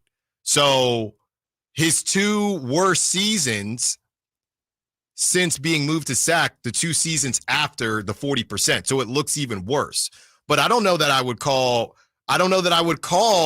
Beam Team season a quote unquote anomaly, because it's an anomaly because that was his best season. But an anomaly to me is somebody who is normally a 32% 3-point shooting 40, not somebody raising their points by 1.2. So I wouldn't call it an anomaly. The issue is we haven't even really seen Atlanta Kevin Herter since Beam Team season. That's the issue. Yeah, and it's interesting because I talked about this a week ago, where like sometimes not every NBA player makes it 15 years, and so this is the career arc, right? You're a starter. I guess if you even go back to Atlanta, you are the guy who scored 29 points in a winner-go-home Game 7 on the road to beat the Philadelphia 76ers to advance to the Eastern Conference Finals. You go from that guy to starter on the Beam Team to less minutes but still starting, to now you're not starting, to 15 minutes off the bench, to 10 minutes off the bench, to 6 minutes off the bench. This is normally how it works for all NBA players, regardless of skill set. Like Jeff Green is still at that 6-minute stage of his career right now over in Houston, but everyone kind of goes through this same decline. It's just for some players it happens sooner than others. And what's interesting about Kevin Herter is we've just gotten to see that not life cycle of an NBA player, but kind of life cycle of an NBA player happen in real time. Right. Because he's been in Sacramento the whole time. Well, and that's what I'm saying to Steve on the SAC chat. I'm not saying that he never should have been a starter. At that time, he was a starter. That doesn't mean he's going to be a starter forever, right? I mean, Kevin Love ain't a starter no more. It took him longer, but this stuff happens. Yeah. This stuff happens. You either evolve or your job evolves. That's just the way of the world, right? And not just in basketball, in other areas of work and things like that. Bradley Sayer says Kevin would be great off the bench next year because he needs more time to recover. He didn't just fall off. He's legit. I don't think we know either way, right? I think there's probably something to the recovery aspect. I'll take it back to the beginning of the season. I thought Kevin was it was a surprise when it popped up that Kevin Huerter was going to be ready.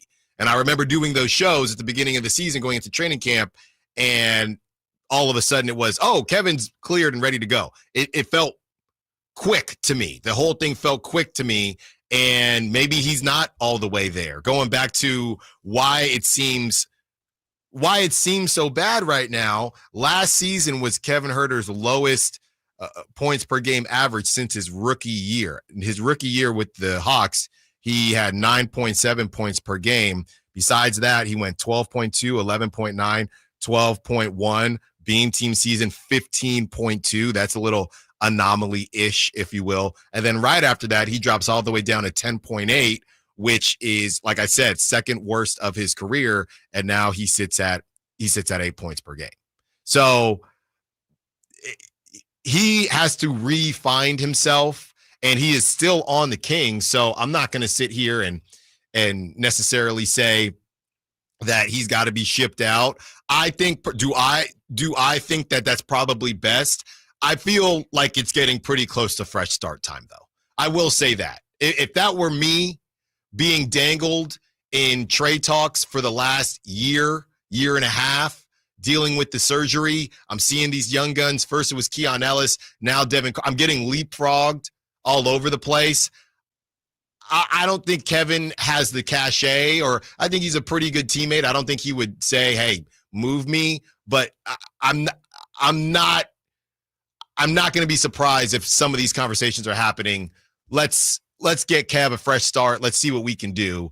And I would be a little surprised if he's on this team after the deadline. Well, and if that fresh start is going to happen, you're talking about him going to the Washingtons or the Utahs and having a chance to build up that confidence again.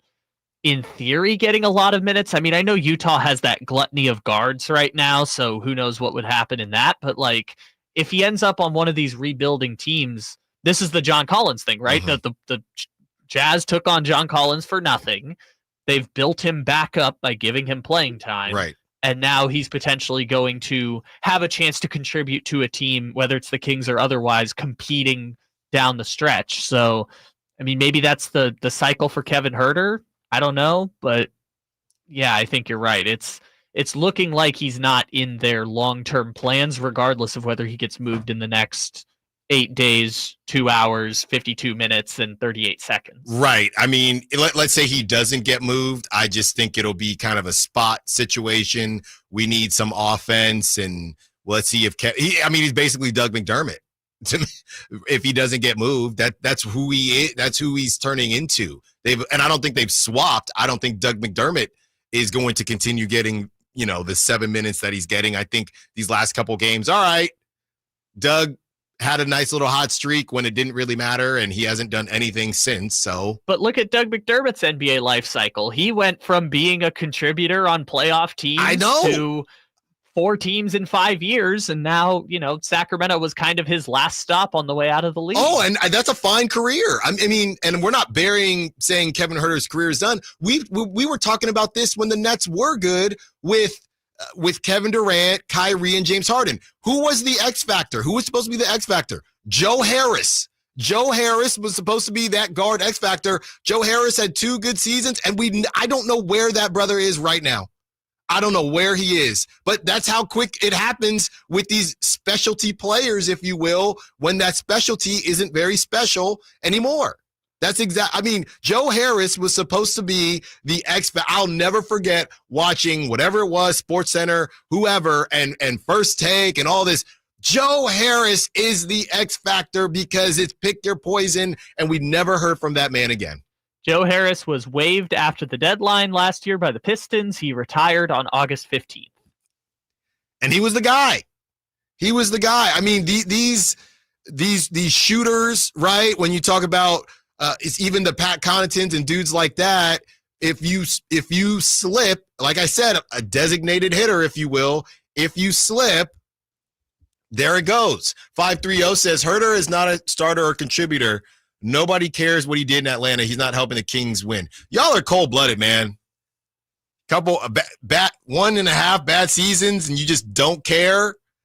Obviously, we're still going back to what he did with the Hawks because that was a lot of time in his career. It just goes to show this is what the Kings thought they were getting, and maybe they didn't think they were getting what they got Beam Team season, but they also didn't think they were getting 30% from three either.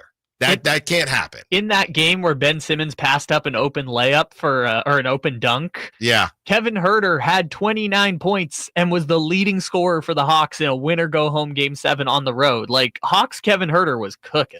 So the revisionist history is fine. At the end of the day, this dude is still on the team, right? And until this trade, if and when a trade gets made, this bench isn't good enough to just give players DNP. So if he is not able to find any run on this team against the G League Nets, that's not good.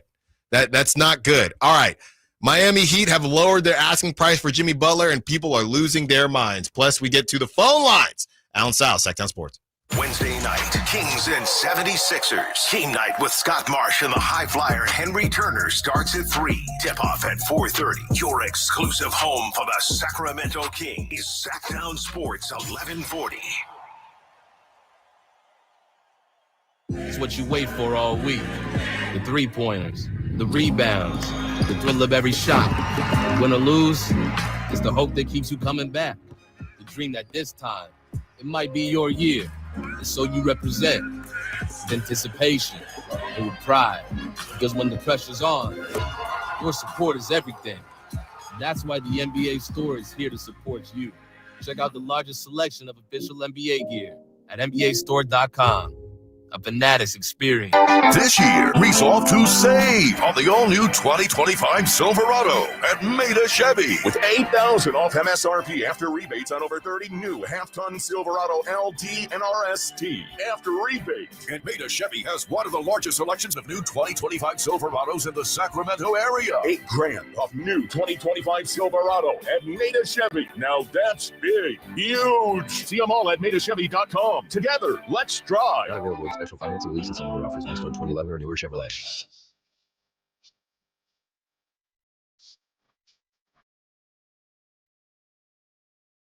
Your home for Kings basketball for over 25 seasons. Sacktown Sports.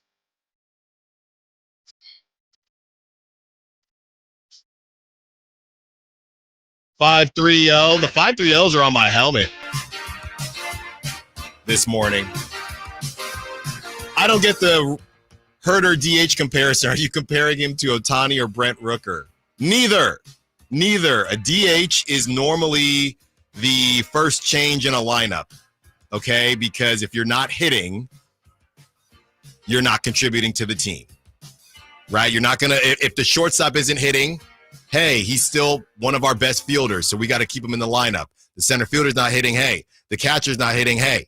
If you're a DH, you have one job, so I can find somebody else on the bench that might be able to get hot. Allen's saying he's Mitch Haniger. And the hitting equals Kevin Herter's shooting. The other 530 is still ticked off that we're talking about Kevin Herter in Atlanta. If he was so good in Atlanta, why'd they let him go? Quit living off his Atlanta days, brother or sister, whoever you are. We're just going through his career. It ain't that deep. Yeah. Why is Kevin Herter upsetting people? He didn't even play last night. Get a grip. There is a super interesting reason why he got sent out of Atlanta, which was after the Hawks had that terrible season where Nate McMillan got fired. Or no, he didn't get fired, but they had a bad season after the Eastern Conference Finals, and the general manager who was about to get fired traded 3 unprotected first-round picks for DeJounte Murray just to try and save his job. And so when they did that, they had to move out Kevin Herter, and because Wes Wilcox used to work in Atlanta, I think they called up the Kings and they were like, hey, can you help us out here? And then that GM who made that move got fired like 5 months later. So the Kings kind of stole Kevin Herter from the Hawks at the time. I mean, granted, the first round pick still hasn't been cashed out yet, which is limiting Kings' future trades, but they kind of stole Kevin Huerter from the Hawks. We will give you a chance to win a pair of tickets to All Elite Wrestling at Sacramento Memorial Auditorium March 5th. That is coming up. We're going to do that. Let's see. We'll do that in the 12 o'clock hour, probably around 12:30. So if you want a chance, be sure to be listening around 12:30. Where is the Sacramento Memorial Auditorium? Where is that? I'm not familiar with that one. Kyle doesn't know either. Where is that? I heard it's beautiful this time of year, coming up March 5th. So 12:30 will be your opportunity to get those tickets and take whoever you'd like to check out AEW Dynamite. 916-339-1140. Oh, I know where this is. This is that place on J Street right across from Safe Credit Union. Okay. All right. Maybe I'll be in the building as well. We're about to get into this Jimmy Butler drama and the newest storylines there, but TC has been waiting, wants to be part of the conversation. What's up, TC? What you got for us? Hey, Alan, before we get started, bro, you just looked that up on Google. Didn't know where the auditorium was. It's on J Street. It's on J Street. Stop it. I know where J Street is. I just said, I know where J Street is. Not you, Alan. Not you, Alan, the guy that just... Kyle. Yeah, Kyle looked it up. I looked it up, but I drive past that place every day to go to work. I know, man, but you should know about that. Listen, it's right there by Frank Fat on 16th and J right there, bro. It's a good spot, man. There you go. I know what it is. I just didn't know what it was called. Now I know what it's called. I know exactly what the building is. And get some Frank Fats as well. What you got? What you got, TC? Oh, that's my guy, man. Hey, so let's check it out. Look, hey, I really want to call. Listen, Kevin. If we're going to move Kevin, we're going to move Kevin, right? I think the frustration why everybody's lashing out on Kevin, because a lot of this fan base wants something to just like, everybody's really angry at Monty in his trade because everybody wants his trade to be done. We're tired of him pump faking. So when it comes to like, we're not hearing breaking news, everybody's finding something to complain about, and it keeps coming back to Huerter or it comes back to Fox being hurt. I get the whole Fox situation. That's a whole other conversation. But as far as Kevin, people are getting on Kevin. Not only is he playing bad, right? Fell off since the 3-point contest, but it's really Monty. A lot of our frustration is towards Monty, bro. Also, what I want to tell you, Alan, bro, that was the right hire for y'all right now. As far as the Raiders, Pete Carroll, you have nothing to be afraid of. If we didn't have, I'd be like, you know what? If we were looking for a coach, I'd be like, you know what? Go get Pete Carroll. Bring him in for a couple years. I know he's going to lead his men. He's going to be a rah-rah guy, and he's going to have his team up for playing. Y'all going to be competitive with Pete Carroll at the helm, bro. Thanks for the call, TC. Yeah, we're going to get into that a little bit later in the 1 o'clock hour, just as far as which coaches we think will last the longest and be the most successful with the teams that they have signed to. So thanks for that, TC. I don't know how I feel about Pete Carroll just quite yet. I think it should bring some type of stability, but with the Raiders, man, and you got legacies on the line with Pete Carroll, I guess do you trust Pete Carroll versus one of the new hot names, and you weren't going to get Ben Johnson? I think I saw Mark Davis say they weren't really in the running there. So this is a safer option, if you will. So appreciate that, TC. Yeah, the Kevin Huerter stuff, I get it. Everybody, needs somebody to get upset at. At this point in time, when it comes to Kevin Huerter, I think it's just a matter of production, and you need to find production from other guys, and this trade conversation that continues to happen over and over again, and nothing has happened yet. The Kings just can't afford, in my opinion. I mean, look, the closer they get to the playoffs, if they're going to continue to win games, maybe it just is what it is. But to have this bench and for one of your guys who's making 17, 18 million to be a DNP, that's just kind of bad business. And you can't just play him because of his price tag, but it's just a bad logistical situation as far as I'm concerned. And the ownership and front office, they probably don't love that either, but it is what it is. It does go to something, and I know we got to get to the other side. It does make me think about the freedom that Doug Christie has versus the previous regime.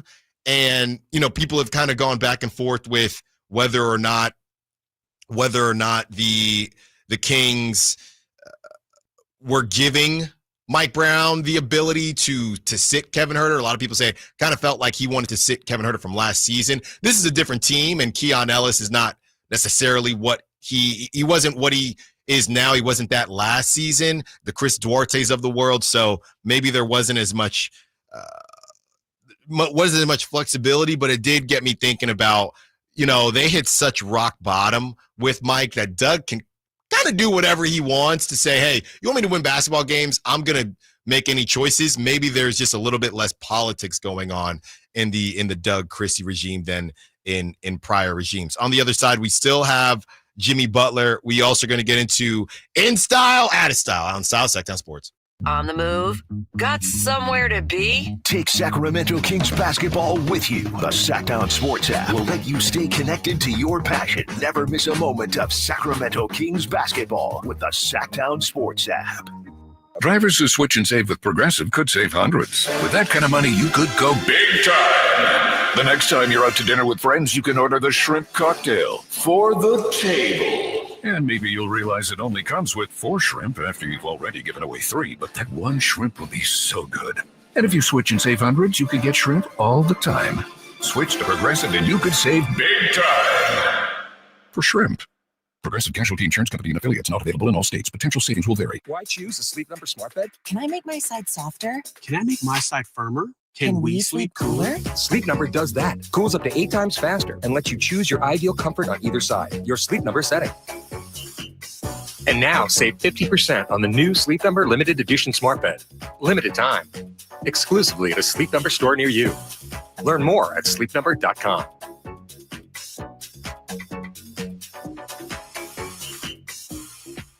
This 49er injury report is brought to you by Jeremy Winter, attorney at law. He cares because he's been there. After an injury-plagued 2024 season, which ended 6-11 and out of the playoffs, the 49ers will focus on getting healthy in the offseason. Running backs Christian McCaffrey, Jordan Mason, and Isaac Guerrero all suffered season-ending injuries. Left tackle Trent Williams' ankle kept him out late in the year, and Brock Purdy missed the season finale with a hurt elbow. 49ers hope to enter 2025 with a full roster back intact. Serious accident. You deserve the law offices of Jeremy Winter. 877-637-3237. Jeremy lost his mother in a car accident and knows firsthand the pain caused by tragedy. That is why he became an attorney to fight for others who are going through a tragedy. If you've been seriously injured in an accident, you deserve more. You deserve better. You deserve Jeremy Winter. 877-637-3237. Hey, this is Greg Papa. Are you working through a major insurance claim? SunPoint Public Adjusters can help. SunPoint prepares, presents, and negotiates your claim with the insurance company, working only for you, making sure you get everything you're entitled to, not what just some adjuster working for an insurance company thinks you should get. Call SunPoint today at 888-247-7865 or contact us at sunpoint.us. SunPoint Public Adjusters, the gold standard in public adjusting. License number 2N14884. Celebrate the new year in style with a new Honda from Stockton Honda. Whether you're shopping new or pre-owned, Stockton Honda has the selection and savings. With over 500 new Hondas in stock and ready to go, now is the time to save on your favorite Honda in person or online. CR-V, HR-V, Pilot, Accord, Civic, and Ridgeline. It's a new year with endless possibilities. Get the deals that make it easy to say yes at Stockton Honda. Anytime, anywhere, it's all here. StocktonHonda.com. Want the best movie experience in town? Join Sacktown Sports IMAX Pass by visiting SacktownSports.com. Sign up today. You can win tickets to see this week's films at the Esquire IMAX Theater. The Big O Tires President's Day sale is here. Enjoy historic savings with buy 3, get 1 free on our exclusive Big O branded tires. And every set is backed by our ProTech warranty. Installation required. Disposal fees extra. Not good with other offers. See Big O dealer for details. Valid through February 17th. Twin Peaks is the best in the game. Here, the Scratch Kitchen delivers lunch in the clutch. I mean, where else can you order a 29-degree draft beer and a quickie combo on your lunch break? Only at Twin Peaks, the #1 sports bar. When you take the time to shop at Folsom Lake Honda, there's one thing you'll always find. Happy people ready to serve you. As a family-owned and operated dealership since 2009, customer service is our #1 priority. Our customers love doing business with us, and you will too. Get an instant cash offer for your trade at FolsomLakeHonda.com. We'll buy your car whether you buy from us or not. Folsom Lake Honda is your one-stop Honda shop. Folsom Lake Honda, yeah, your one-stop Honda shop.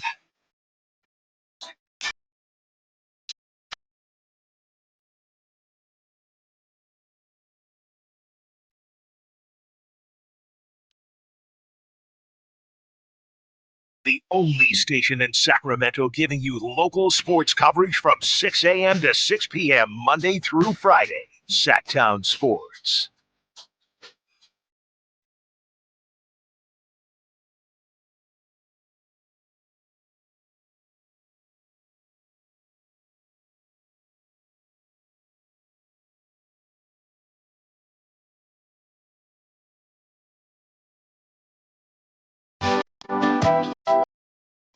Halfway through hour number 2, Allen Stiles, Sacktown Sports. Christopher Ladd wanted to stop in. So I'm get out of here unless you're bringing me some lunch. He actually does bring lunch. He's very nice. He'll bring us banh mi's that are very, very good. And he won't even force you to Venmo. You know what I mean? It's just like, hey, you want some money for this, Chris? He's never done that for me. You got to talk to Chris about that. Maybe Friday. Actually, he's not going to be in Friday.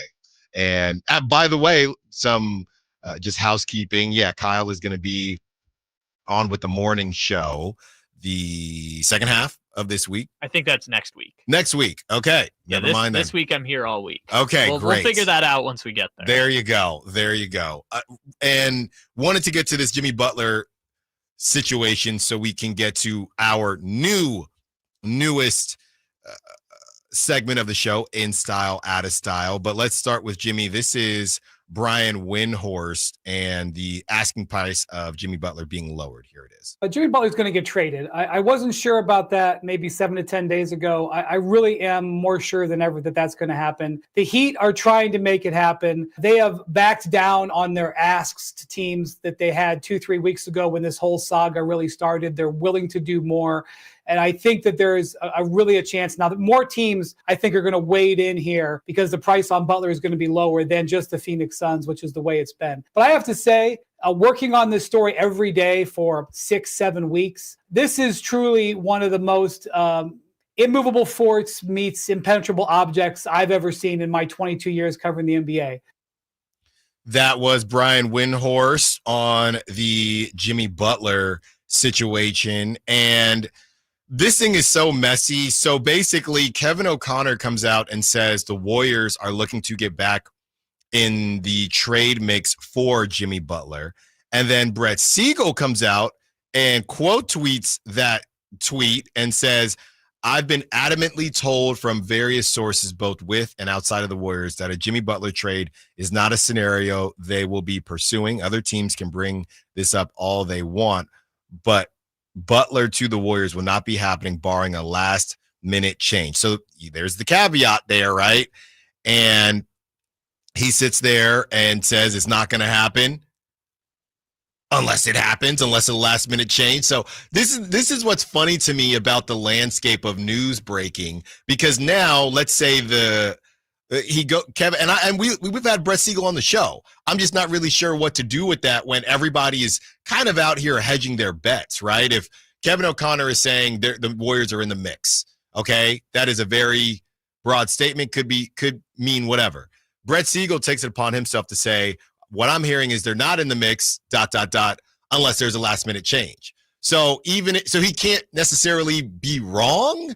I don't know. It's kind of frustrating to me, this stuff, man. I got to be honest. Well, the last minute change is just, are they willing to trade Kuminga? That's the only. I actually think it's Wiggins. Oh, it's Wiggins more than Kuminga? Yeah.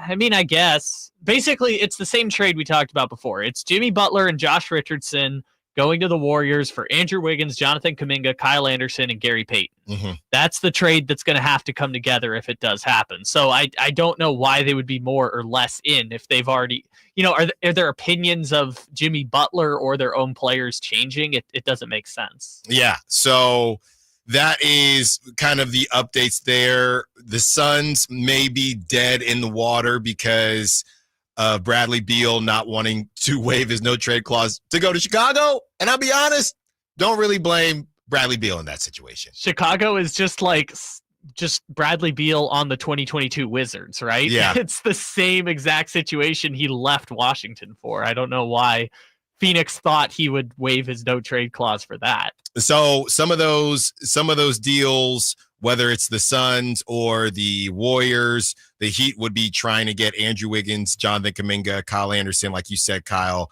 and GB2. That does seem like a lot, but I'm not a Jimmy Butler guy.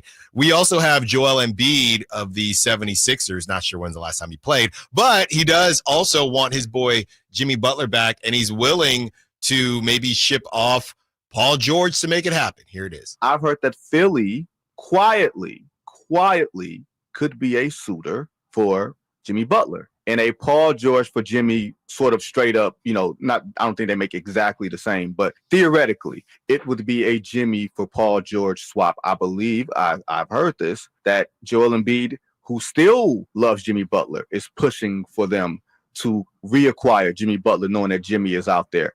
But here's the other side of that, Jay Adonde. Paul George was told by management or ownership, we wouldn't trade you year one of this deal. So there's so many different iterations. I'm not saying that Joel Embiid is pushing for Paul George to be traded.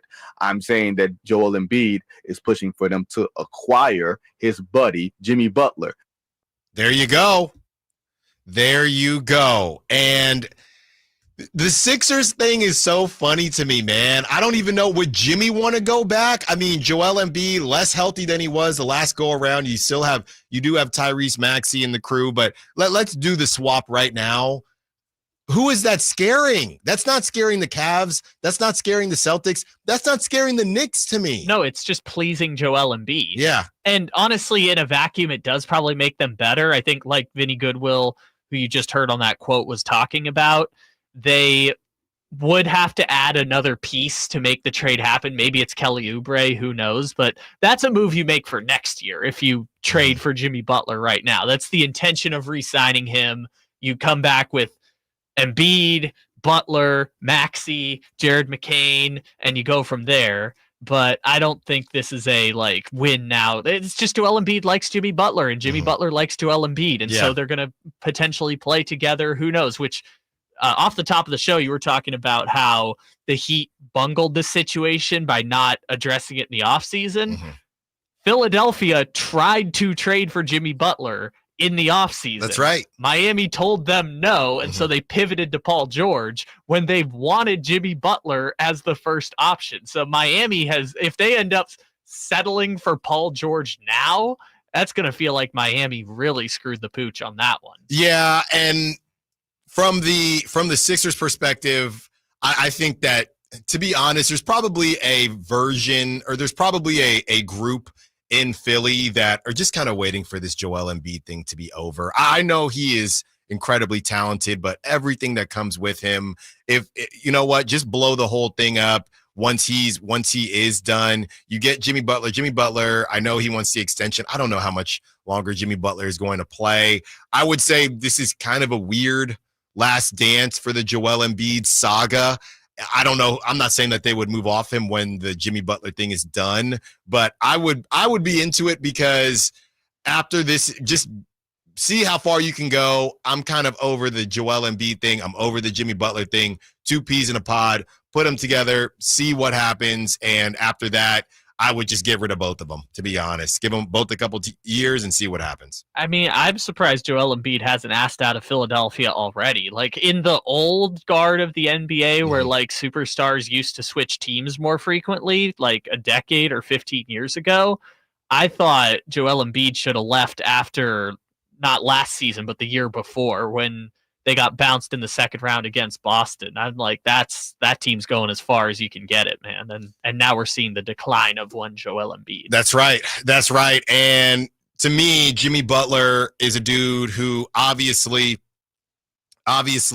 is talented, but with everything that comes with him, I'm looking at him to be my, option number 3. And I guess that's what he would be on the Sixers. The Suns, it looks like that ship has sailed, and that's what happens when you make moves like they made to get Bradley Beal on that contract. It had to work with them, because of the contract situation. So that's where they're at there. On the other side, we get into a little bit of in style, out of style, and somebody on the text line is bringing up one Khalil Ware. Yeah, he's going to be featured in our first iteration of this new segment on the Allen Stiles Show. Allen Stiles, Sacktown Sports. Wednesday night, Kings and 76ers. Game night with Scott Marsh and the high flyer Henry Turner starts at 3. Tip-off at 4:30. Your exclusive home for the Sacramento Kings is Sacktown Sports 1140.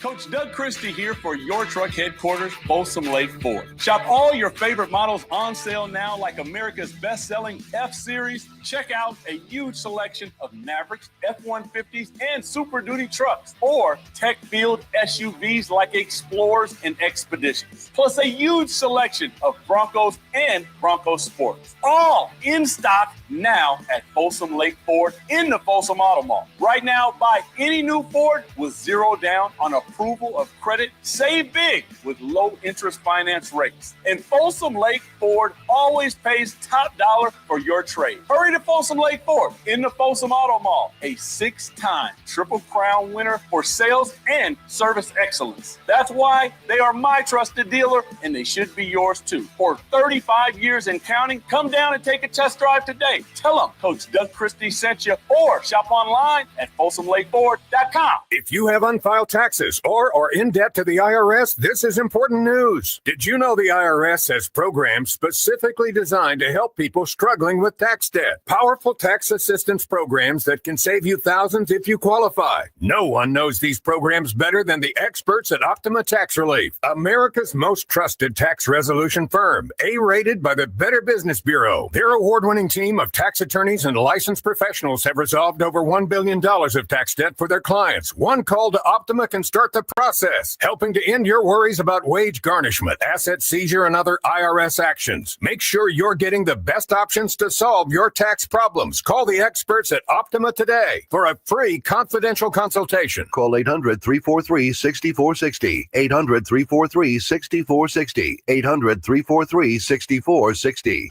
Optima Tax Relief. Some restrictions apply. For complete details, please visit OptimaTaxRelief.com. Fall head over boots in love with music this Valentine's Day. Get ready for Sacramento's premier country music festival, Country in the Park, returning May 16th and 17th at Cal Expo with Bailey Zimmerman, Billy Carrington, and more. Enjoy food trucks, mechanical bulls, and line dancing. Tickets start at just $52. Visit CITPFest.com. Brought to you by Hyatt Vacation Club. Don't just say, I love you. Show it with music. Buy tickets now.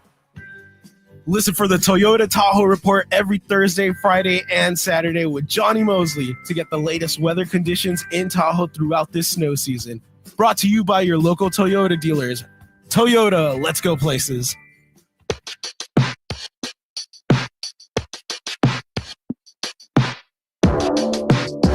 Your flagship station for the Beam Team, Sacktown Sports.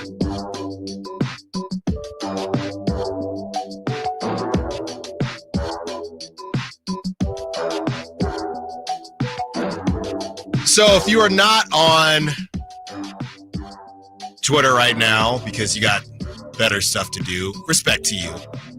If you are on social media right now, there are some things being tossed around. Everything is fully caveated, and I never said this was going to happen, but just in case it might happen, let's talk about it.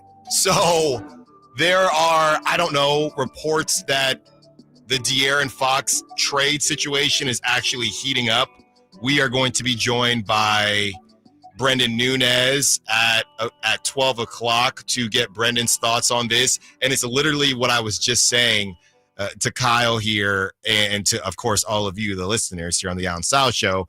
There's things being said, just like with Jimmy Butler. There's things being said, but everybody is covering their you-know-what, right? And to me, it's a version of I was first on it, but I'm also protecting myself in case nothing happens. And that can be a bit frustrating, especially for for people that are trying to figure out what am I supposed to do with this information. So it's all speculation still. Apparently it's heating up. We will see. I remember a lot of things that got talked about. And again, all fully caveated, and then it doesn't happen. Nobody says anything, right? On this show, we kind of just are more reactionary. That's just who we are. That's just what we do.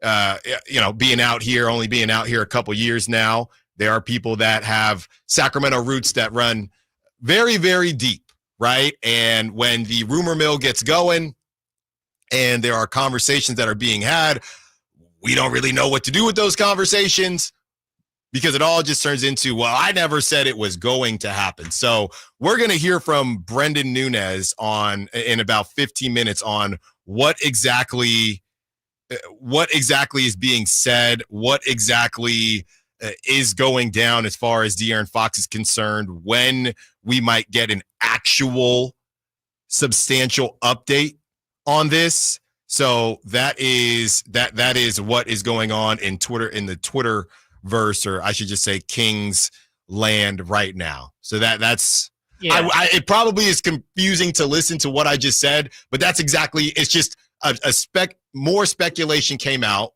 from Sacramento media, and we believe that it is that there's probably legs to this, but also there could not be. Nothing might happen. Yeah, just to throw my little 10 cents into the pond a little bit, it's like we're privy to some information that is private, but also isn't being publicly reported at times just as the seasons go along.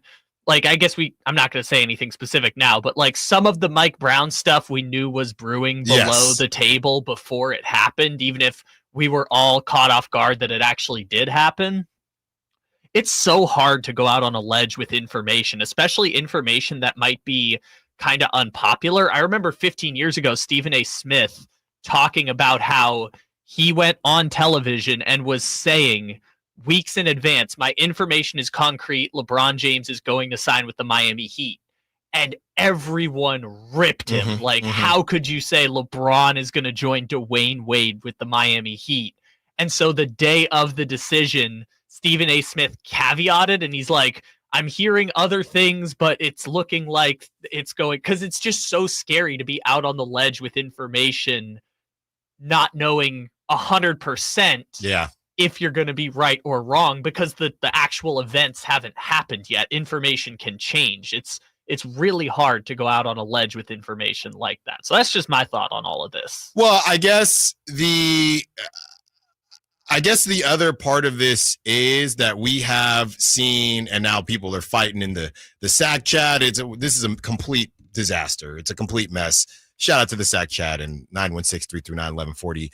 Like I said, Brendan Nunez joins us in about 15 minutes to discuss what's going down. I mean, if you read the tea leaves, right, and source, no source, if you read the tea leaves, and I've been continuing to say this, you move on from a guy that De'Aaron was very close with. That's number one.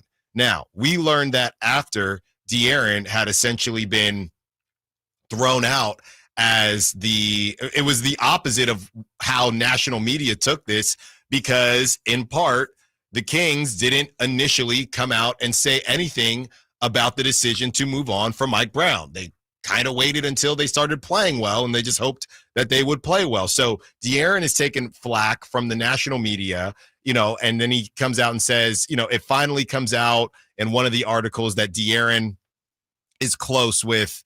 De'Aaron was close with Mike Brown, and we see him at the restaurant, and all of that goes down. So first, that it was a decision to move off of Mike Brown, then how they moved off of Mike Brown, and the whole thing happened where you didn't know whose fault it was, and even De'Aaron, was replying to my tweets about going to sleep and things like that. That was all very avoidable if the Kings came out and handled things in a certain way.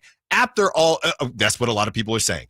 After all of that happens, you get to the actual team and moving forward, and you go on this winning streak. They've been playing really well. De'Aaron's been banged up, and the conversation becomes this roster simply isn't good enough. And now it turns into the stuff that we have been talking about. They don't want to move first round picks. That's untouchable. Now Devin Carter is untouchable, okay, or based on who is available. So De'Aaron is saying, okay, well, we need to get better, and I want to compete at a high level. And with that being said, the Kings are essentially telling us, well, we're still sending out the same trade package we've been sending out. So the best we're going to get is Cam Johnson. Probably not going to have enough for Cam Johnson. So now we're looking at just adding John Collins. Is that enough to keep De'Aaron? Now, I've been of the mindset that, Sam Amick said, trying to get to the Western Conference Finals and the second round probably could convince De'Aaron to stay. I think that John Collins could help get them to the second round, but that's not a for sure thing. That is not a big enough blockbuster trade to where, they're second round. I mean, they're going to be the favorites. Now, the argument probably is that there's just not a move out there, and the term that Sam Amick said is, the Cam Johnson thing too rich for the Kings' blood at that time.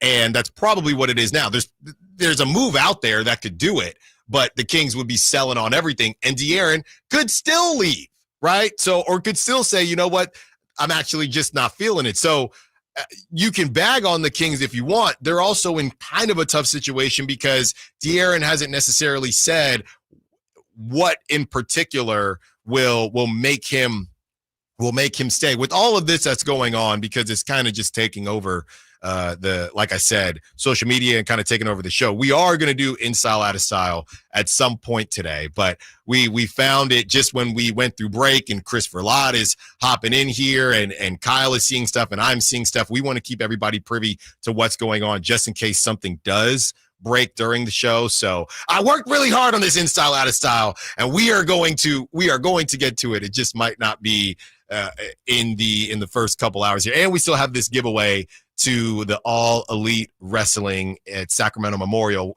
Auditorium, which I always knew where it was located, but we were trying to get Kyle. We were trying to show Kyle where it was. Just didn't know what it was called was the problem. Yeah. I bike and drive past it almost every day. I know exactly where it's at. We got 5 minutes left. You sure you don't want to do condensed In Stile, Out of Stile here?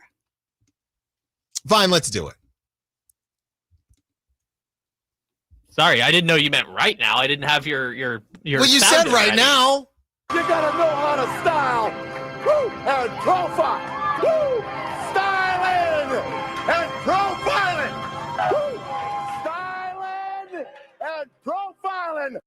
Thank you very much, Kyle. This is our first iteration of In Stile, Out of Stile. It's very simple. I'll give you something that I think, or someone that I think is in style, and somebody that was out of style. Sometimes it'll be based on what I thought. Sometimes it won't have anything to do with what I thought. So let's get right on into it. In style for this week, Khalil Ware out of Indiana. The 7-footer that can shoot the 3-ball, that can dunk the basketball. Somebody on the text line said, this is killing me that the Kings could have gotten Khalil Ware. If you remember that time, I had some favorites. I did actually have a source from Indiana that says you do not want to pass on this guy. There are a couple motor questions, but from a talent standpoint, this dude could be an alien. Funny enough, his name being Khalil Ware, very similar to Kal-El of Superman. His nickname that they are dubbing him out there in Miami, the Kryptonian, which is one of the coldest nicknames I've ever heard. So Khalil Ware right now is the favorite to win Rookie of the Year. And look, we're going to see what happens with Devin Carter, but Khalil Ware definitely in style. And Kings fans are sick right now that they didn't get this dude. He didn't even start playing that much on the Heat, and they've been giving him more run, and he's been doing his thing. Favorite to win Rookie of the Year. You gotta know how to style, woo, and profile. So that was what is in style. As far as what is out of style, Tejan Salon might be a bust. I know it's still early, okay, so you can always unbust. But right now, things are looking terrible for Tejan Salon. This brother, he started out injured, okay? He finally gets healthy. He's in the G League for the Hornets.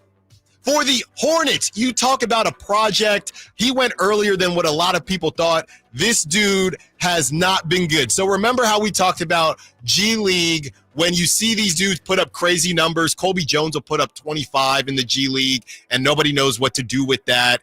This dude, Tejan Salon, in 3 games in the G League, he's averaging 10 points. This brother, he is 6'8". He does not play like it right now. This brother is shooting 16% from three-point range. He only has 6 attempts, but it's quite the nightmare. They don't even have him up with the big club. He's out of France. I the whole time during the draft, I wanted this kid, and he is very much out of style. Still young, still early, so we'll see what happens. But right now, it is not looking too good. Tejan Salon, right now, brother.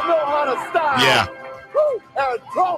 That is not the case right now, Tejan Salon. And look, maybe Devin Carter isn't as good as Khalil Ware when it's all said and done, but I feel confident that he will be better than Tejan Salon. But who knows? Who knows? But and Brandon Miller, they've dealt with injuries on the Hornets, and this dude can't even get on the floor out there in Charlotte. It is a rough go. So in style, Khalil Ware of the Miami Heat. Out of style, Tejan Salon for the Greensboro Swarm. That's who he's playing with right now. Brandon Nunez joins us on the other side. We get the newest update on this De'Aaron Fox conversation. Is anything actually happening? I got sources. I got sauces. Allen Stiles, Sacktown Sports. Wednesday night, Kings and 76ers. Game night with Scott Marsh and the high flyer Henry Turner starts at 3. Tip-off at 4:30. Your exclusive home for the Sacramento Kings is Sacktown Sports 1140. Online, easy way to get life insurance in 10 minutes. Ethos has rates that you can afford, like a $500,000 policy for a 40-year-old male starting at $1 a day or $30 a month with a few health questions and no medical exam. Get your free quote right now at checkethos.com. That's checkethos.com. Not available in all states. Rates do vary. Jackson Hewitt makes taxes feel like a yacht rock song. Breeze, give me my biggest tax refund, please. You, me, and a lifetime accuracy guarantee. And now get $100 just to try Jackson Hewitt. Does your tax person do that? Say goodbye to that no guarantee tax guy. Ready to sail through tax season? Go to Jackson Hewitt and you'll be Reeling in the refund. limited time offer for new clients. Participating locations only. Terms at jacksonhewitt.com. Drivers who switch and save with Progressive could save hundreds. With that kind of money, you could go big time and switch to the expensive shampoo with amino acids.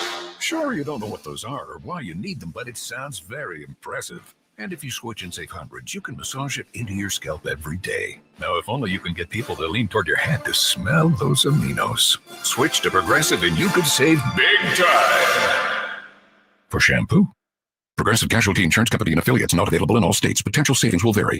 Hey, it's Carmichael Dave coming to you from a good friends at American Energy. Look, it's already cold outside. It's only going to get colder. American Energy wants to help you stay warm and make sure your system is operating safely. So right now is the time to take advantage of the $49 tune-up inspection. Normally $119, $49 right now, and that includes a full safety and duct inspection. And check it out. If your system's over 10 years old, and I'll bet it is, the tune-up, yeah, it's free. It's free from a company that's been in business since 1981, serving the greater Sacramento area. A+ Better Business Bureau. Check their Yelp, check their Google reviews. Don't take my word for it. Give them a call right now. $50 off your first recommended repair. If you need a new furnace, half off the price of a new unit. Check them out at the AEway.com and tell them Carmichael Dave sent you. Call 916-520-9998 now. This year, resolve to save on the all-new 2025 Silverado at Maida Chevy. With $8,000 off MSRP after rebates on over 30 new half-ton Silverado LT and RST. After rebates. And Maida Chevy has one of the largest selections of new 2025 Silverados in the Sacramento area. $8,000 off new 2025 Silverado at Maida Chevy. Now that's big, huge. See them all at MaidaChevy.com. Together, let's drive. Not available with special financing, lease, and some other offers. Must own 2011 or newer Chevrolet. KHD1 Sacramento, KYMX HD3 Sacramento. From the Power Business Technology Toshiba Studios. Sacktown Sports 1140.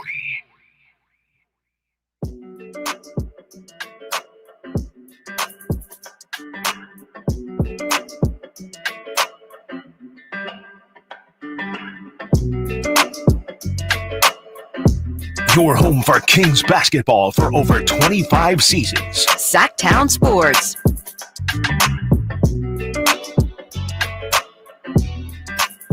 Brendan Nunez will join us. This whole thing happened pretty quickly, so we are thankful to Brendan that he is being flexible with us, and Brendan will hop on with us when he is available, as we are seeing, I guess, reports that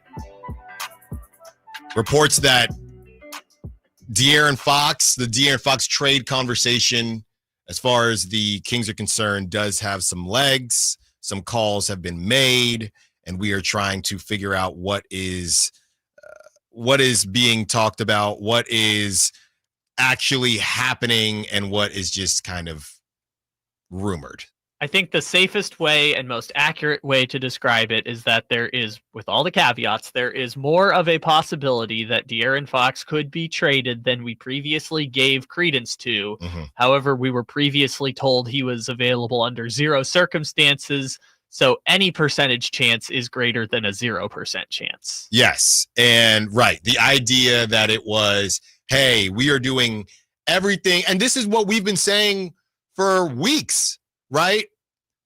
Every time I've talked about the Sacramento Kings, the question has been, or I've always ended it with the asterisk, if they want to keep De'Aaron Fox. So much of these assumptions have been that the Kings want to keep De'Aaron. Whether they do or not, or whether you want to keep De'Aaron as a fan, that's your opinion. We don't know what the Kings want to do, right? Do they feel like we've done enough in their mind?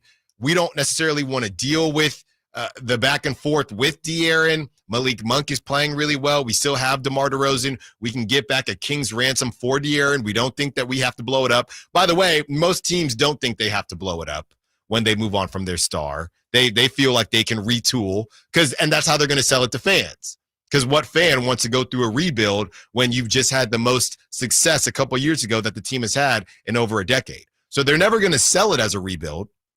They're going to sell it as a retool. They're going to sell it as, oh, we got some young guys back. We got some picks for the future, and we got some young guys back that we think can contribute immediately. That's how this thing will be sold if they move on from De'Aaron Fox. It will not be sold as a rebrand or as a rebuild. Sure, but like you and I, we're smart, discerning basketball fans. The people on the Sack chat and the text line and listening in their cars, they're smart, discerning basketball fans. If the Kings make a trade for a player where the centerpiece of the trade is a player that isn't older than 22 years old, then we'll kind of know what the game is there. If for some weird reason I saw John Morant deactivated his Twitter account, so this is the only reason I bring him up. If it's John Morant getting swapped, okay, obviously that's not a rebuild. That's a changing the core and seeing what happens kind of trade. But again, we're smart, discerning basketball fans will be able to kind of figure that out as a trade, whether it happens in July, August, or never, ends up coming into fruition. Yeah, and the same way we had this conversation about Kevin Huerter and whether or not the whole thing is kind of too far gone and Kevin being dangled in trade talks. Obviously, this is not the same situation because, Kevin doesn't really have a say in the matter. But I do wonder, as this whole thing breaks today, or, the idea of something broke today, I do wonder, are we in the danger zone as far as this being too far gone for De'Aaron Fox, right? Is the drama reaching a level to where this thing, I felt better when the Jimmy Butler thing happened because I said to myself, well, this is, and I said out loud, the Jimmy Butler thing makes me feel much better about the De'Aaron Fox thing. De'Aaron just said one or two things that he wants to accomplish, and it's all in the Kings' hands versus the Jimmy Butler situation where it's just a complete nightmare. Now, looking back on this new situation that's come out and whether or not the Kings actually want to hold on to De'Aaron Fox, that kind of changes things. I felt better from the De'Aaron point of view based on what he's been saying, but how do we change this, or how do we massage it when now the conversation is whether or not the Kings want to be the second part, as it always does take two to tango. All right, let's hear about the De'Aaron Fox thing from Brendan Nunez, who is ready and joins us. Brendan, why don't you tell me and tell the good people what is going on? Thank you for joining us on short notice. Why don't you tell us what's going on with the De'Aaron Fox thing? Is there any smoke, or is there anything new that came out, or are these just reports of reports of reports? What's up, Brendan? Yeah, what's up, Alan? Thanks for having me on, man. It's been a busy morning. There were kind of some they've been active in a lot of different ways, whether that's the previous conversations about John Collins, and kind of it seems like that's been sitting there for a little while. They just had about 4 days, if you include today, in New York. Played against the Knicks with got there the day before, have a day off after. You play the Nets right next door, and obviously there's been a lot of talks that they've had about Cam Johnson, and that seems like the time to do it. We're about 8 days away from the trade deadline, so I'm sure conversations are going on there. And you just explore everything, and that includes De'Aaron Fox, who's been through his agent gone public about what direction are we going in, and am I going to commit to this team long term? So you explore a little bit of everything out there, and it sounds like Fox is part of the conversations that they're at least exploring right now, with, like I said, 8 days until this deadline. Talking to Brendan Nunez, our Sacktown Sports Kings insider. Brendan, as far as the organization is concerned, I've kind of gone back and forth with some of the decisions that they've made. You move on from Mike Brown, kind of left De'Aaron out hanging to dry when you didn't come out and say, hey, this is why we moved on from Mike Brown. And De'Aaron, he gets, destroyed by Mike Brown right after that. What was it? The Pistons game. And then he's gone after that. So people just kind of went down the rabbit hole, and De'Aaron was left hanging out to dry.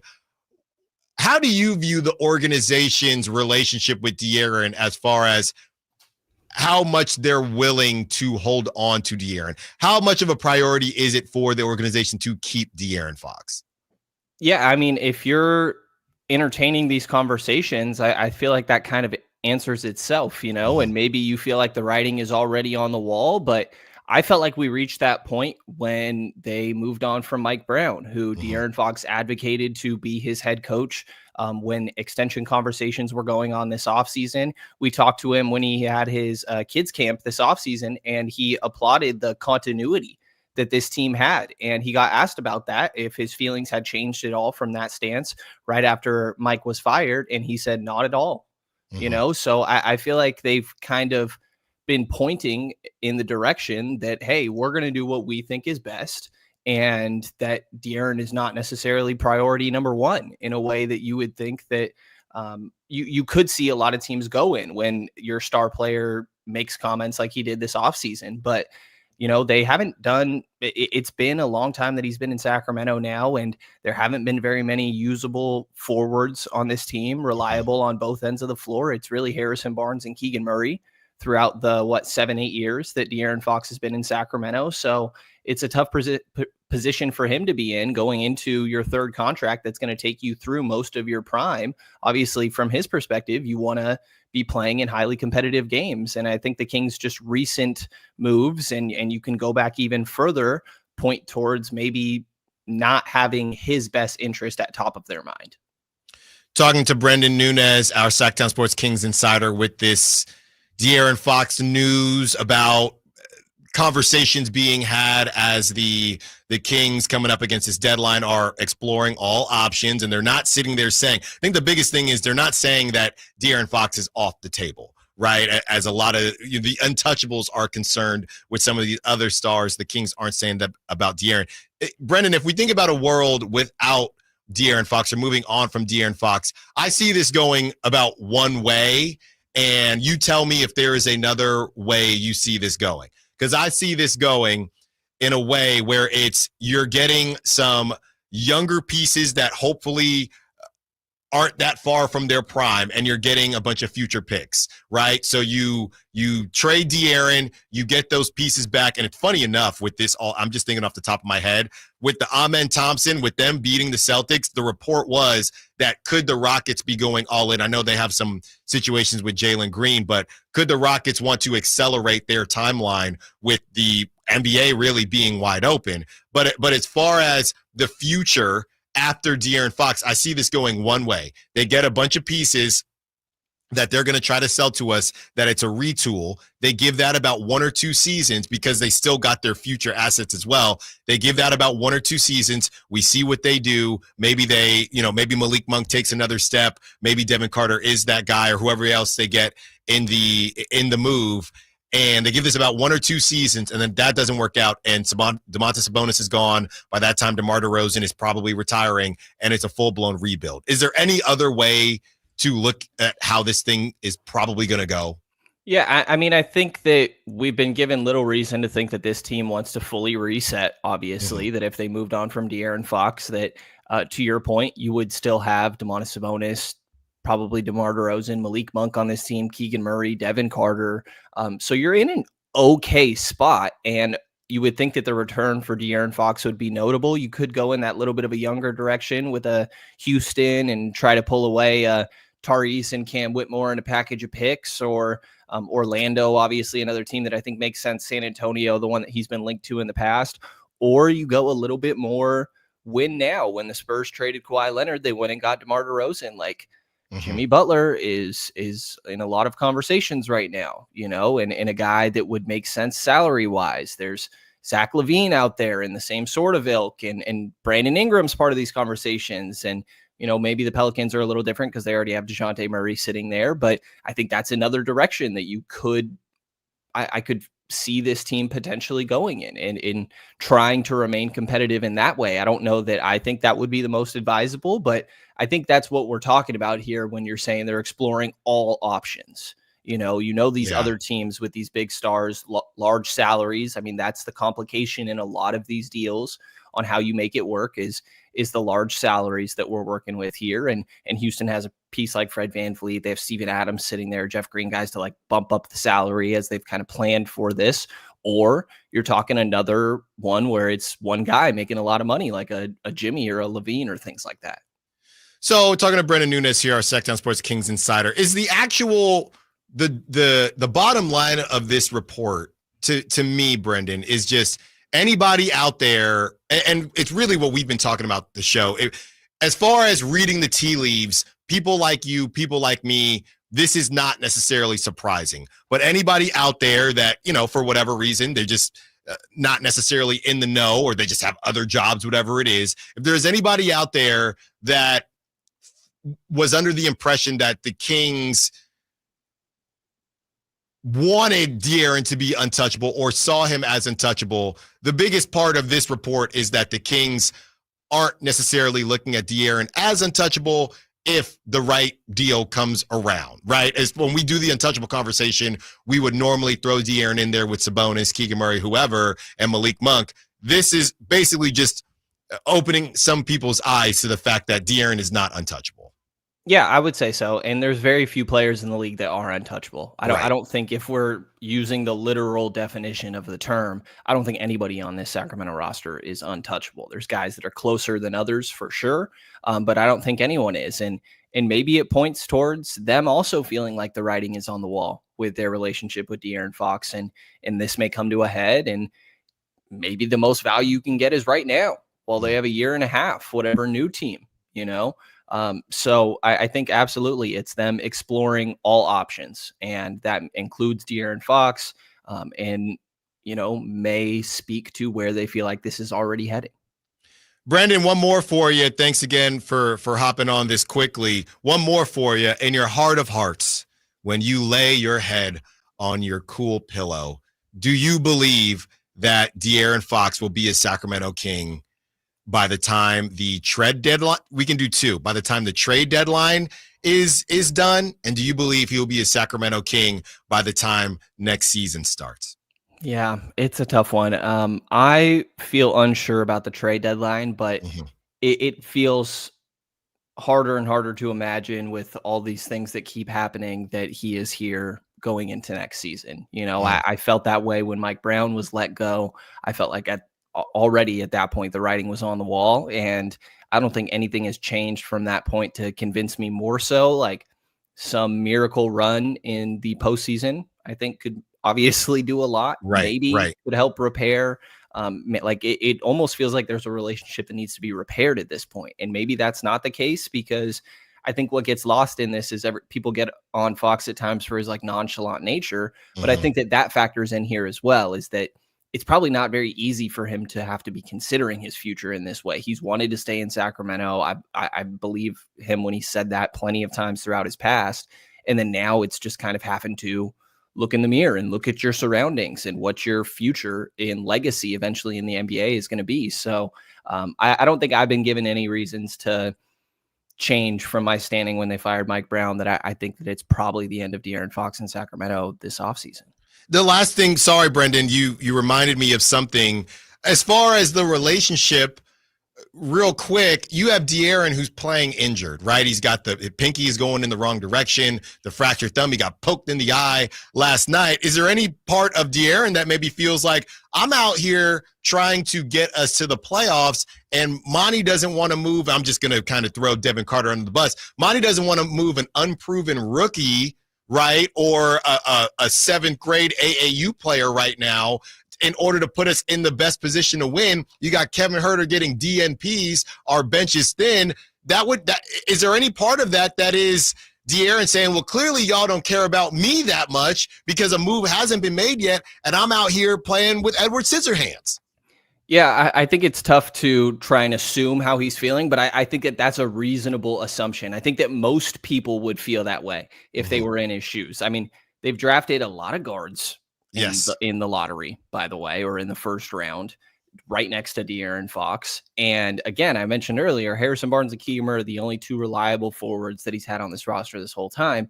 And I think it's logical to jump to, we're really going to talk about trading Fox before we talk about trading to get him some more help. Right. It's John Collins, we were talking about a Cam Johnson, we were talking about whatever direction you want to go in. Like, if you lose Fox, you have to find a new one. Like, the hardest guy to get is the number one on a team, and you can very reasonably debate if you think he's good enough to be a number one.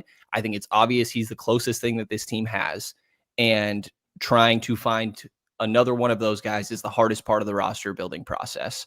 So I am with you. I think that you should try to make it work with him before you try and rebuild around these other guys by moving him. Well, we will see, Brendan. It is going to be quite the next hour and 45 minutes here on the Allen Stiles Show. Brendan, thank you so much. We know that you will be on top of it. Be sure to follow Brendan on social media if you don't already. Also, check out SacktownSports.com where you can see all of his great work. Thank you so much, Brendan. We'll talk to you again real soon. Thanks for having me. On the other side, let's open up the phone lines. How are you feeling? I know you've probably seen or heard about the reports. De'Aaron Fox possibly on the way out. Would you make the move? What's the correct move? What are you willing to give up to, or what are you willing to give up De'Aaron Fox for? What would you want in return? Allen Stiles, Sacktown Sports. Wednesday night, Kings and 76ers. Game night with Scott Marsh and the high flyer Henry Turner starts at 3. Tip-off at 4:30. Your exclusive home for the Sacramento Kings is Sacktown Sports 1140. Power Business Technology is proud to be a 100% independent, locally owned and managed Toshiba copier dealer. Local ownership cuts out the red tape, allowing ourselves to never be too busy to personally answer the call when our clients need us. Recognized for excellence in service execution, training, and customer service, we're proud to be named a Toshiba ProMasters Elite Dealer since 2021. Contact us today for all your business printing needs at 844-POWER-BZ. That's 844-769-3729, or visit us at powercopiers.com. How about you try something new this year? A resolution to enjoy what you drive. And the only way to guarantee that is at Sacramento Dodge Chrysler Jeep Ram. And it's not just because they're centrally located right across from Hagan Oaks Golf Course or their huge selection of new and pre-owned vehicles. It's because their general manager, Chuck Dean, and his team, they really take the time to get to know you and your goals. To them, it's not just about a car sale. It's about building generational relationships with someone you can trust. That's why people come from all over: Folsom, Elk Grove, Woodland, Roseville, because Sacramento Dodge Chrysler Jeep Ram, it's where a handshake still means something.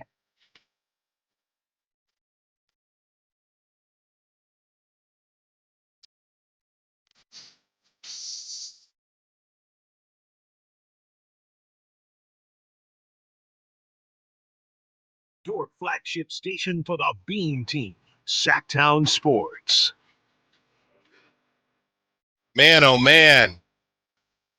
I did not think that this was going to be our Tuesday. Funny enough, and we'll peel back the curtain. I think I had talked to either Whitey or Jason Ross about it. I'm thinking, the Kings, they beat the Nets. It's one of those shows where they take care of business. The Nets are terrible. We're just going to come in on Tuesday, obviously talk about the good that happened. But this Sixers game is really important. And, when a team takes care of business, it is what it is. But you never know what's going to happen out here in Sacramento. And it is getting beautiful out here. The days are starting to get longer. I know it's not daylight savings yet, but it is happening organically. So I love that, Kyle. We're past that winter solstice now, so the days are just creeping up longer. We got sunsets at 5:30 now. Oh, so nice. There you go. And the question is, has the sun set on De'Aaron Fox's time out here in Sacramento? Real quick, the Rising Stars roster has been released in Jaime. Then we will get to you, 916-339-1140, if you want to be a part of the conversation. Also still going to give away these All Elite Wrestling tickets, and we will make sure that you get an opportunity to win those before the 12 o'clock hour ends. We're probably going to push with all this De'Aaron Fox stuff, get you closer to 12:45. The NBA Rising Stars roster released. And look, man, like I said, I'm not worried about Devin Carter, but you see something like this, okay? Bub Carrington is basically every dude that got drafted that played in a decent amount of games. The rookies, Bub Carrington, Stephon Castle, Tristan Da Silva, Zach Edey, Dalton Connect, Jared McCain, Yves Misi, Zachary Rissache, Alex Sarr, and Jalen Wells. Okay, the bench, you have, that's just the G Leaguers. I just saw there was no Khalil Ware on that list. So maybe he started cooking a little late. Sophomores, Bilal Coulibaly, Grady Dick, Keontae George, Scoot Henderson, Trace Jackson Davis, Jaime Jaquez. What's he still doing there? There is no way that man is only a sophomore. He is. I know it seems weird, but he's also, I think, 24 years old. Okay. Derek Lively, Brandon Miller, Amen Thompson, Carson Wallace, and Victor Wembanyama. So there's your rookies and sophomores for the Rising Stars pool. I don't know why those games actually do interest me. Maybe Khalil Ware will get in because obviously Jared McCain's not going to be able to play. So maybe he'll slide in there. But a lot of names, I know. Obviously, Devin Carter's not going to be in there, starting out injured. But maybe he'll be a sophomore. Maybe he'll be a sophomore next season. And who knows, might have a lot more playing time if De'Aaron Fox gets moved. Jaime Jaquez is only 6 months younger than Keegan Murray. There's just no way. There's no way. There's no way Jaime Jaquez, who's about to turn 24, is still a second-year player. I'm so glad you brought that up. All right, speaking of Jaime, we got Jaime on the line, 916-339-1140, who wants to be part of the conversation. What's up, Jaime? Want to talk De'Aaron Fox? What's going on? You're on with Allen Stiles. Man, what's up, Stiles? Hey. Love the show, man. Thank you. Yeah, you're doing a great job. Hey, man, De'Aaron Fox, man, he's a great player. He's been holding it down for us. I know he's due that big contract, but that's the numbers. Mm-hmm. What is Monty doing, man? Why hasn't he brought in a forward? He hit on Keegan Murray. He traded Tyrese Halliburton. So what is he, like 30% right now on his draft picks? Like, just bring in a forward to help us get some rebounds and play some defense on the draft. Yeah. Thanks for the call, Jaime. Well, and that's what we were talking to Brendan Nunez about. There are deals that they are not willing. You are making a choice. I said this from day one of this De'Aaron Fox thing. You have a choice to make. You are choosing between keeping De'Aaron Fox and what you think the future is, right? I know I always joke about the AAU picks, but you are choosing between keeping De'Aaron Fox and what you think Devin Carter will be and what you think some of these draft picks will be. We know draft picks are important, but you can't have it all. I don't think there was a world where you get Kevin Huerter and Trey Lyles for John Collins, and maybe you get to the second round. There was a world where that's possible. We still don't know if that's a world where De'Aaron Fox wants to stay, right? We've all been assuming and guessing. So because of that, the Kings have been kind of weary to make some of these moves. And again, De'Aaron Fox is out here playing hurt, right? Not quote unquote injured. Doug Christie said there is a difference. He talked about that in the post-game presser. So there is a world where De'Aaron Fox does stay and you get them enough, but clearly this front office right now isn't willing to give up that world to keep De'Aaron. And the tea leaves started to rear their faces when they moved on from Mike Brown. That's it. Yeah, it's hard because I don't know how much information has actually changed at this point. Mm-hmm. Like, it seems highly unlikely they're going to trade De'Aaron Fox.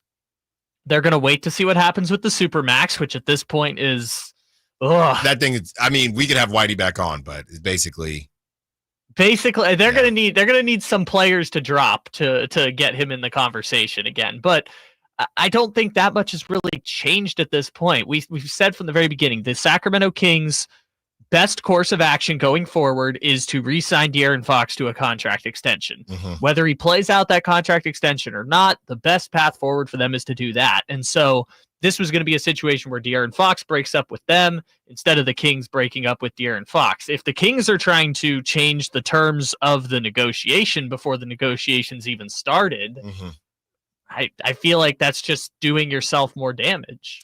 We are way over. I'm giving myself to Dame Lillard. On the other side, I know a lot of people are just now hopping in, so we re-rack everything that's been going down with De'Aaron Fox. JP asked the question, I know about Fox's agent, but where is the latest report making this Fox talk so hot right now? Well, JP, we will tell you on the other side. Allen Stiles, Sacktown Sports. Wednesday night, Kings and 76ers. Game night with Scott Marsh and the high flyer Henry Turner starts at 3. Tip-off at 4:30. Your exclusive home for the Sacramento Kings. Sacktown Sports 1140. When you take the time to shop at Folsom Lake Honda, there's one thing you'll always find. Happy people ready to serve you. As a family-owned and operated dealership since 2009, customer service is our #1 priority. Our customers love doing business with us, and you will too. Get an instant cash offer for your trade at FolsomLakeHonda.com. We'll buy your car whether you buy from us or not. Folsom Lake Honda is your one-stop Honda shop. Folsom Lake Honda, yeah, your one-stop Honda shop. Hello, Sacramento. I'm Emran Pilati, owner of True Sports Cards and Collectible Store here in Rockland, California, and the host of the True Sports Cards Show that airs right here on Sacktown Sports 1140 every Saturday from 10 to 11 a.m., where we discuss the latest trends, hottest products, and deliver exclusive interviews with other industry leaders. And don't forget to visit our shop, True Sports Cards, at 6661 Stanford Ranch Road in Rockland and see what we have for all your sports card and memorabilia needs. The PGA club fitters at the Hagen Oaks Player Performance Studio know that golf should be fun. They also know that players of all abilities will hit the ball farther and straighter, play better golf, shoot lower scores, and have more fun if they get fitted before they purchase golf clubs. Hagen Oaks delivers the same technology and major brands used to fit PGA and LPGA professionals. See how the game can be even more fun. Hagen Oaks Player Performance Studio fittings are available 7 days a week. Make yours today by calling 916-808-2531. That's 808-2531. Serious accident. You deserve the law offices of Jeremy Winter. 877-637-3237. Jeremy lost his mother in a car accident and knows firsthand the pain caused by tragedy. That is why he became an attorney to fight for others who are going through a tragedy. If you've been seriously injured in an accident, you deserve more. You deserve better. You deserve Jeremy Winter. 877-637-3237. Fall head over boots in love with music this Valentine's Day. Get ready for Sacramento's premier country music festival, Country in the Park, returning May 16th and 17th at Cal Expo with Bailey Zimmerman, Billy Billy Currington, and more. Enjoy food trucks, mechanical bulls, and line dancing. Tickets start at just $52. Visit CITPfest.com. Brought to you by Hyatt Vacation Club. Don't just say, I love you. Show it with music. Buy tickets now. Only one radio program captures the excitement of hunting and fishing as it happens. The award-winning California Sportsman with Sep Hendrickson. Only California Sportsman takes you where the action is, live on the water, live in the blind, and live with the top pros and experts in outdoor sports. California Sportsman with Fishing Hall of Famer Sep Hendrickson is your premier destination for all things outdoors. Sep's Saturday Morning Outdoors. Ultimate Bass and California Sportsman, 5 a.m. to 8 a.m. Saturdays on Sacktown Sports 1140. Hey, what's up, everybody? It's Kyle Draper from Mercedes-Benz of Stockton. You know, I'm a huge fan of their SUVs and sedans, but they also have a huge Vans fleet center. Listen up, business owners. Now is the perfect time to take advantage of tax deductions. They have the perfect van to power your fleet, including the new fully electric e-Sprinter alongside their very reliable diesel options. And even if you aren't a business owner, let's say you just want one for personal reasons. Maybe you want to go out on the town with the fellas or with the ladies, or maybe you want to take the kids on a road trip. Well, their vans are fully customizable. So check out Mercedes-Benz of Stockton right now. You can choose from their dependable diesel models or even go all electric with the new e-Sprinter. So head on down to Mercedes-Benz of Stockton right now and check out their fleet center. Or, of course, you can go online at mbfstockton.com. That's mbfstockton.com.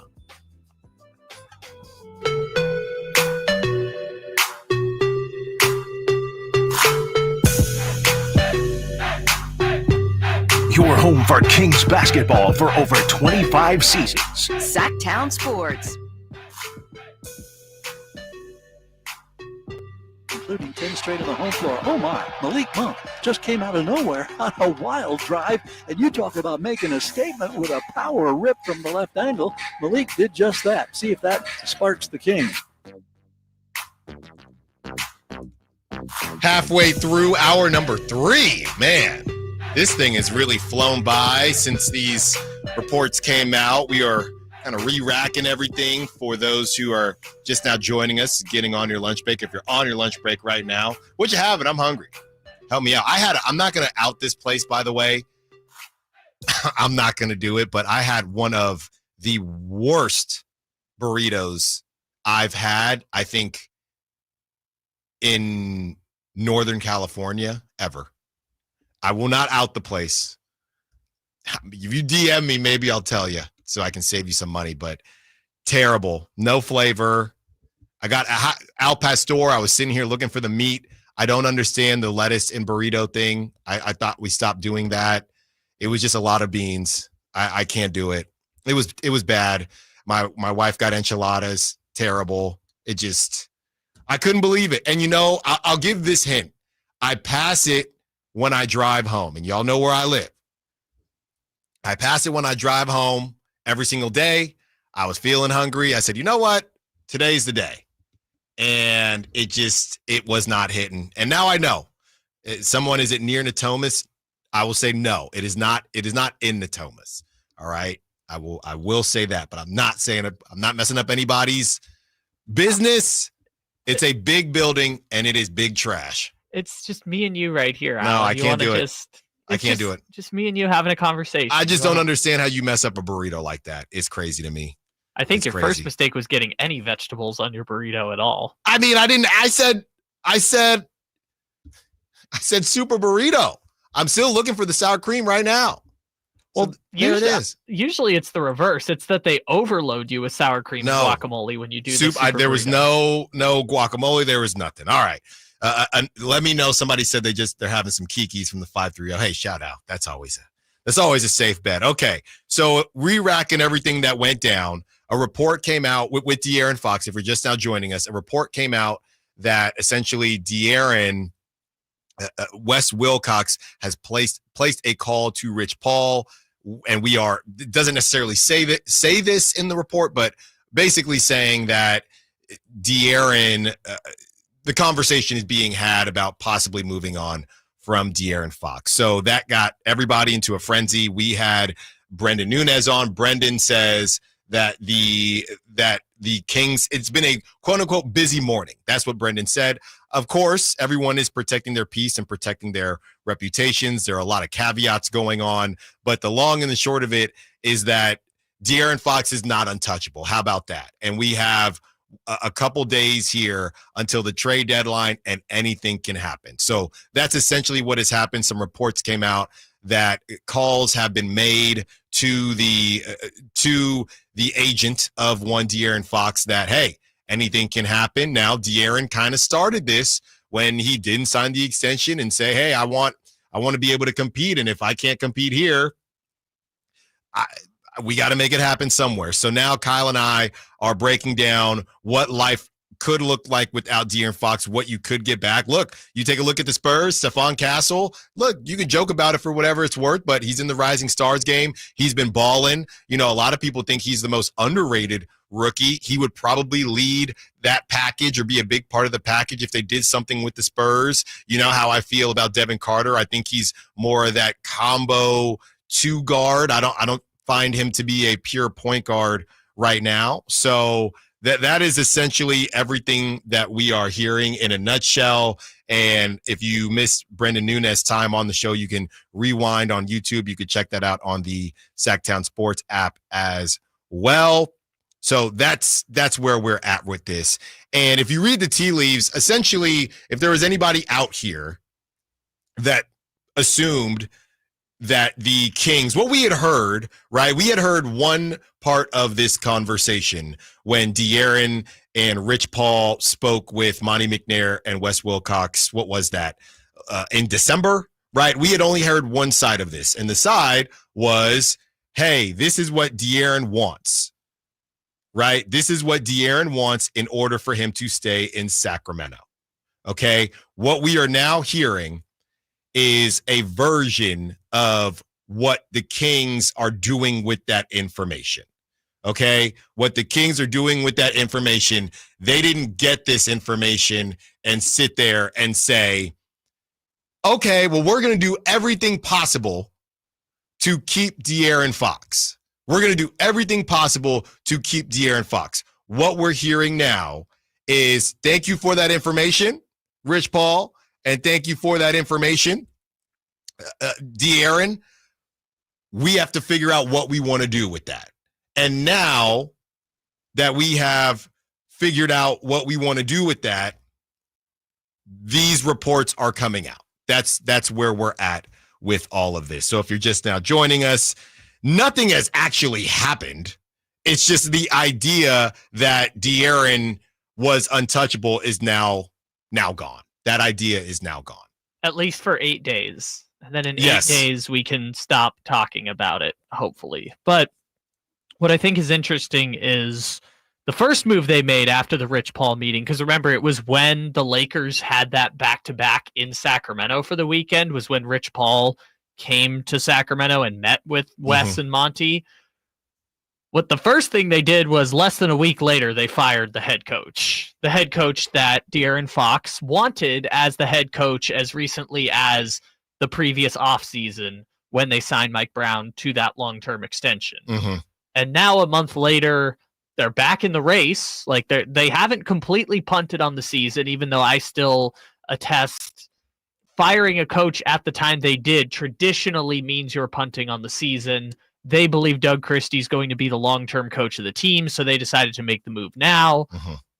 A month later, they're back in the race, but they have to make, in their mind, a decision about their future, because otherwise, as soon as that trade deadline passes, the conversation is in De'Aaron Fox's hands in all essence, right? It's De'Aaron Fox making the decision about what happens next, and who knows where that could go, who knows where they stand, who knows what could change based on the last 3 months of the year. But I mean, obviously the Kings are evaluating that based on the knowledge that this is their last chance to do anything to help De'Aaron Fox. Right. And how they approach this will tell us everything we need to know. So, and honestly, like I said, everything has a caveat. Everything is, I'm not saying that something is going to happen, but it could, right? So there's never going to be anything concrete until you see the breaking news banner from Shams or Chris Haynes or somebody like that. So at this point, it's just the idea that the Kings are doing their due diligence to possibly live in a world without De'Aaron Fox. And as we know, from a leverage perspective, and this might, a report like this could affect the leverage, but from a leverage perspective, once De'Aaron says, I want out, that affects their leverage. So the Kings might be thinking, if we think this thing is heading in a certain direction anyway, then we move De'Aaron, try to move in silence. Doesn't seem like it's as silent now, but we move De'Aaron while he quote unquote wants to be here versus De'Aaron coming out. Let's say we miss the playoffs in this ridiculously tough Western Conference. We read some of the numbers yesterday as far as getting that 6th seed. Let's say we miss the playoffs and now De'Aaron says he wants out. Let's say we make a minor move and miss the playoffs. De'Aaron says he wants out. And now our leverage is not the same as it was because all the teams we're working with know that he wants to go. And you raise a great point, which is that as soon as De'Aaron, say we get to July and the extension's on the table and De'Aaron says, hey, you know what, I don't think I want to stay, then you're getting 50 cents on the dollar or 70 cents on the dollar in any trade because you are essentially losing. And we have the breaking news right here. When it breaks, we have it first. It's Sacktown Sports breaking news. This is as of 12:38, a minute ago, from Shams. Just in, the Sacramento Kings are expected to open up talks to potentially deal all-star De'Aaron Fox ahead of the February 6th trade deadline, sources tell ESPN. There will be plenty of suitors, but it's believed that Fox has a target destination in mind ahead of 2026 free agency. Wow, wow, wow. We don't know where that target destination is. We have some ideas, and we will break all of that down. We will get back to all of this on the other side, but it's just now in from Shams that De'Aaron Fox and the Kings are expected to open up talks to potentially deal him before February 6th. What happened? What happened? Allen Stiles, Sacktown Sports. Trying to find out where to catch your favorite team's games? Are you a fan of the Kings, Niners, and the NFL? Well, Sacktown Sports has you covered. Touchdown! San Francisco! It's all on his shoulders. Fox rocks. He fires for the win. He's got the triple. Catch all your Kings, Niners, and NFL games all year long on Sacktown Sports and SacktownSports.com.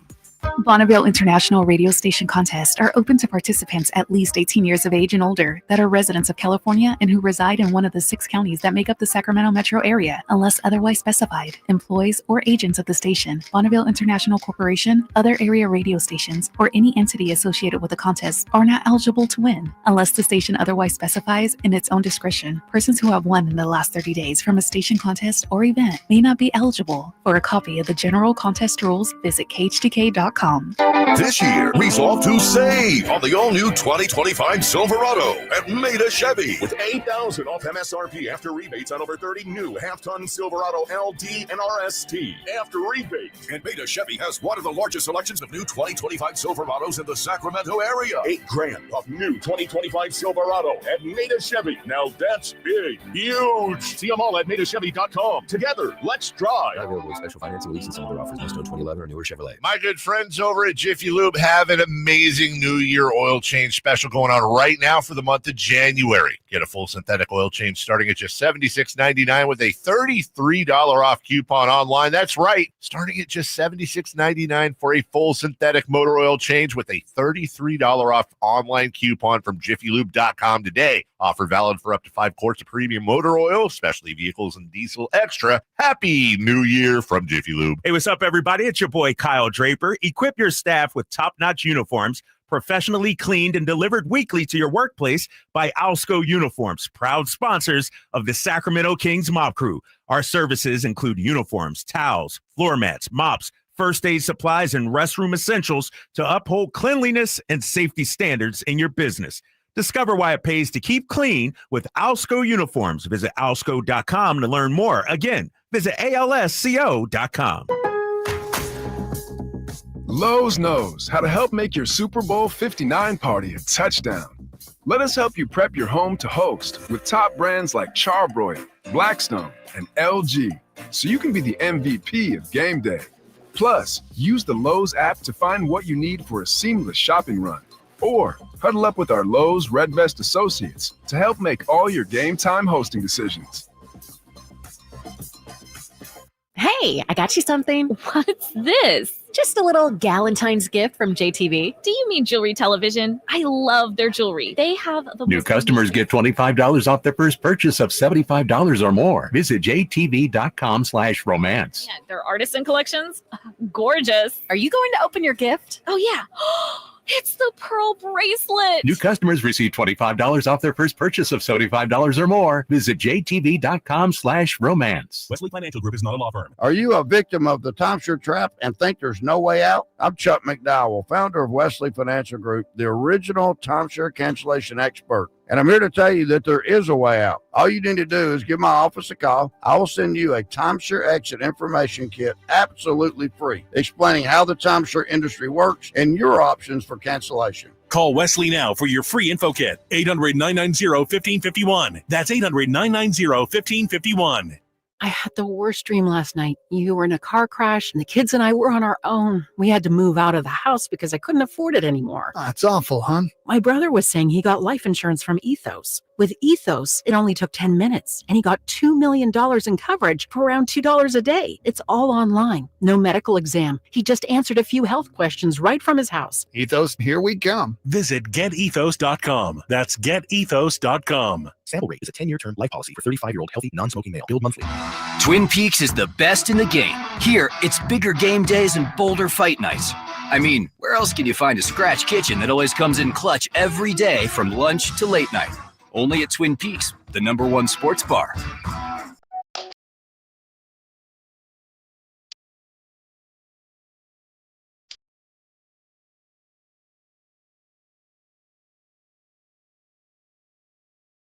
Your home for Kings basketball for over 25 seasons. Sacktown Sports.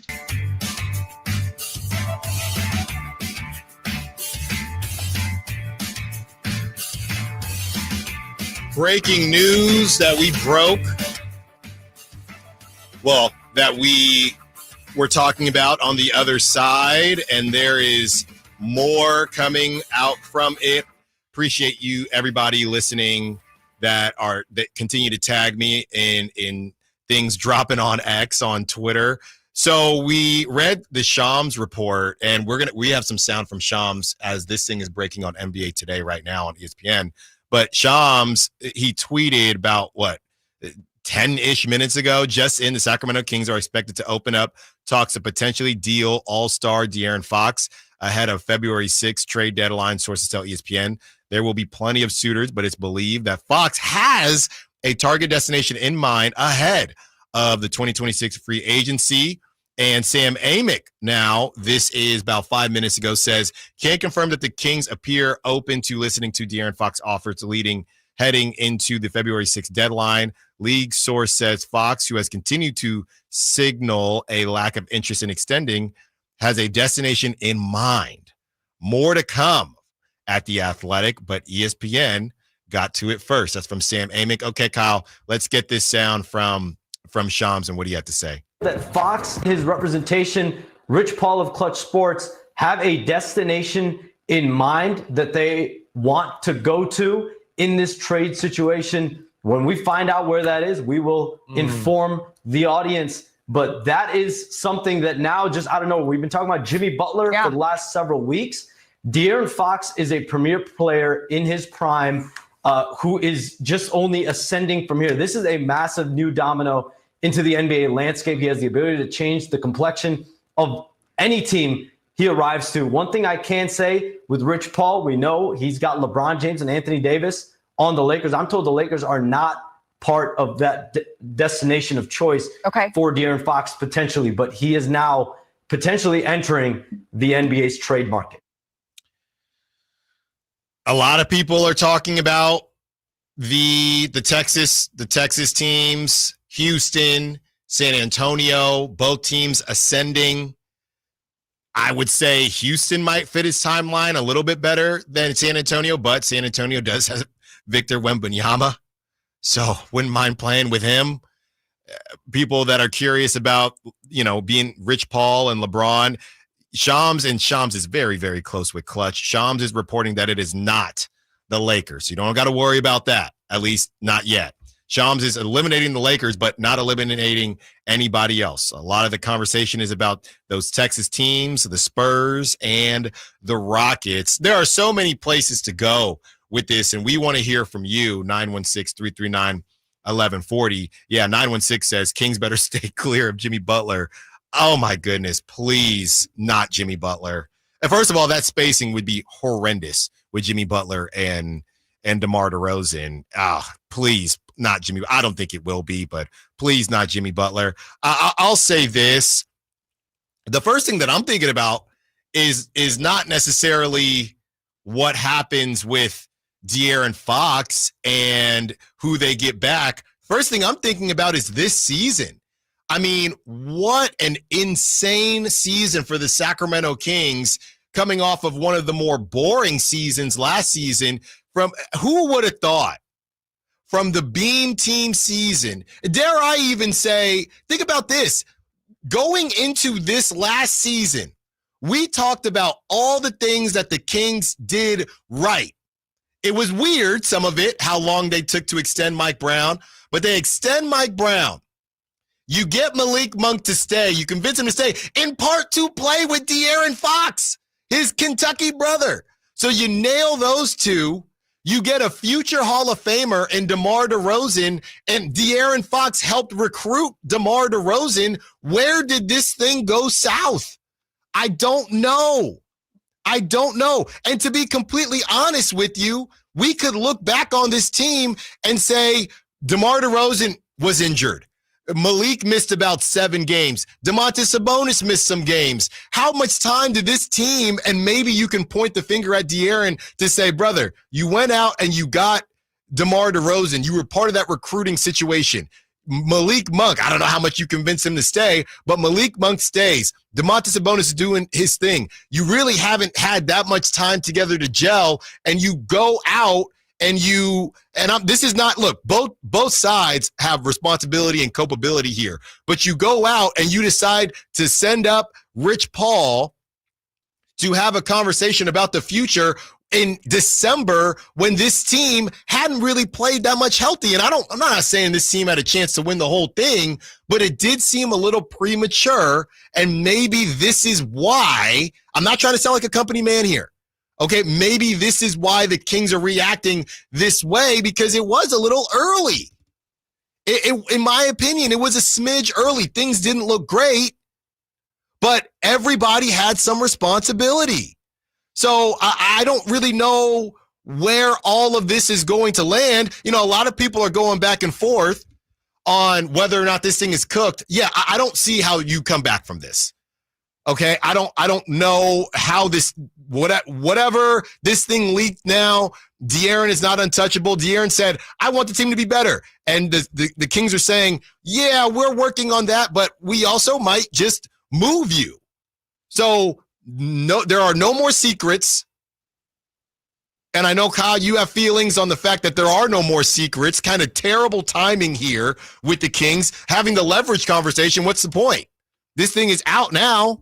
Just a little addition of information. We're still waiting for official confirmation on where they're trying to get De'Aaron Fox to. And by that, I mean Rich Paul and his representation. Brennan brought up the point. It was previously San Antonio. So he says San Antonio was the team mentioned before. Got to think that's still the destination. And the whole thing is, too, very similar to a Pascal Siakam, even though he has one more year, De'Aaron does. Similar to a Pascal Siakam, who you're trading him to, that conversation, De'Aaron will say, hey, yeah, I'm going to extend here because this team isn't going to give up the farm just for De'Aaron to bounce. So you're trading him somewhere where De'Aaron will give his word that he will extend there and not test free agency. Yes, because that's how you make those trades happen, right? No team wants to trade for De'Aaron Fox, or at least trade the farm, if it means only one and I guess now 2 playoff runs with De'Aaron Fox, but even the first one if it's San Antonio, you got to develop chemistry on the fly, which is difficult to do.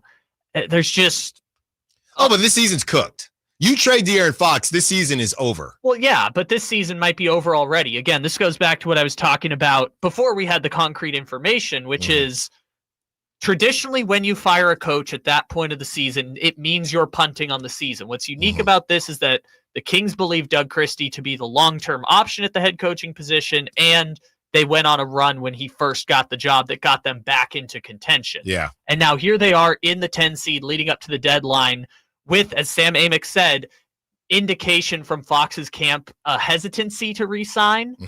Here they are saying maybe our best option is to try and get a full trade package back for Fox instead of the 50 cents on the dollar come this offseason. Right. And this is all a confirmation of how that conversation went with Monty, Wes Wilcox, and Rich Paul. We did not know. It came out. Everybody was losing. Mike Brown gets fired. They start winning games. We think everything's honky-dory. And I will give more kudos to Sam because he had that conversation, and we had conversations as well as far as, 7-game winning streak. They're back in the play-in. That was never going to be enough.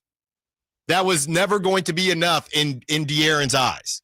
So the conversation happened. We really didn't hear about how the conversation went.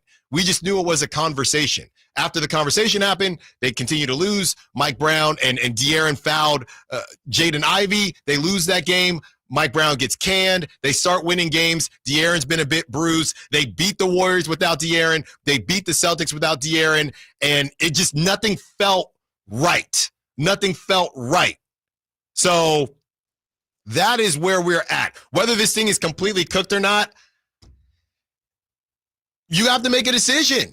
Well, now it's a matter of when, not if, right? If this information is leaked out now, you can't put it back in Pandora's box. Like, everyone knows De'Aaron Fox is considering leaving. Everyone knows the Kings recognize De'Aaron Fox is considering leaving. And so now it's just going to be a never-ending cycle of questions about De'Aaron Fox's future. And that kind of sucks because even if De'Aaron Fox is on the team beyond now, it's just going to be a never-ending cycle of questions. We got this from Chris Haynes, and now everybody is getting a piece of the pie here. Briefs. Chris Haynes, hashtag Haynes Briefs. Sources, this is a minute ago. Sources, Kings star De'Aaron Fox is zeroed in on landing spot as franchise looks to possibly move him. Interested teams will likely be discouraged from trading for him, being he's set to become an unrestricted free agent in 2026.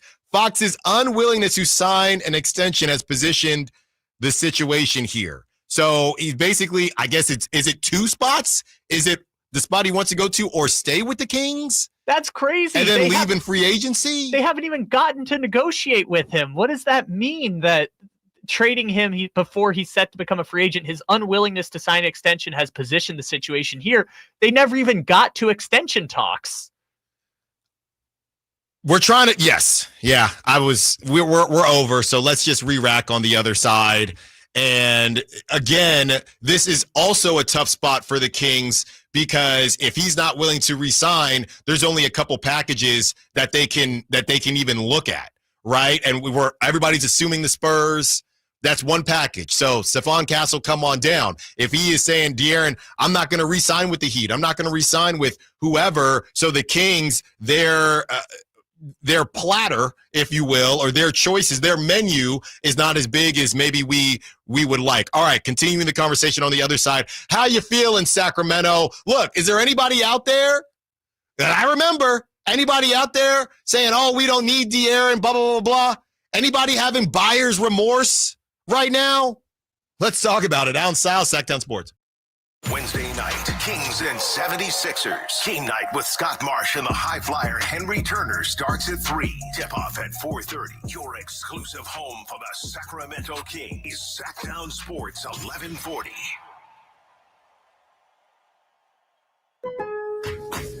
Milo's Rewards Week is coming, and it's kind of a big deal. Members, get ready for 7 days of up to 40% off store-wide on hundreds of items. Save on the top brands in bath, tools, paint, and more. Our biggest member deals are on January 30th through February 5th. So if you're not a loyalty member, now's the time to join for free. Lowe's knows home improvement. Loyalty program subject to terms and conditions. Details at lowes.com/terms. Subject to change. Right now at Wendy's, get 2 of these fave items for just $7. The spicier classic chicken sandwich, Dave's single, or 10-piece nugs. It's an incredible deal, but an insanely difficult choice. Do you go double chicky sando, both spicy and classic, 1 beefy and 1 chicky? Or maybe you go all in on one and go Nug Max. 2 faves for just $7? Gotta be Wendy's. At participating Wendy's for a limited time only. Select a request 2 for $7 deal to redeem. Not valid in a combo or with saucy nugs. Single item at regular price. Prices may be higher in Alaska and Hawaii. I joined the military for my kid and his mom. I miss my son a lot. One of the things with the military is tobacco. But that's how a lot of people try to deal with mental issues. Everyone's vaping constantly. After my first hit of a vape, I was hooked like that. Once I got back home from my deployment, I caught my son trying to hit my vape. That was it. I had to quit. Californians are beating big tobacco. You can too. For free support, text Kick Nicotine to 66819 today. Jackson Hewitt makes taxes feel like a yacht rock song. April breeze, give me my biggest tax refund, please. You, me, and a lifetime accuracy guarantee. And now get $100 just to try Jackson Hewitt. Does your tax person do that? Say goodbye to that no guarantee tax guy. Ready to sail through tax season? Go to Jackson Hewitt and you'll be reeling in the refund. limited time offer for new clients. Participating locations only. Terms at jacksonhewitt.com. Finally, an easy way to find home improvement contractors. Just visit subcontractorsunited.com and simplify your search for home services professionals. From cabinets to windows, roofing to plumbing, Subcontractors United is an easy, simple way to find and hire a home improvement contractor. And you never have to give up personal information. So no harassing phone calls like you get from those other websites. Subcontractorsunited.com is sponsored by D&D Cabinets and Savage Design.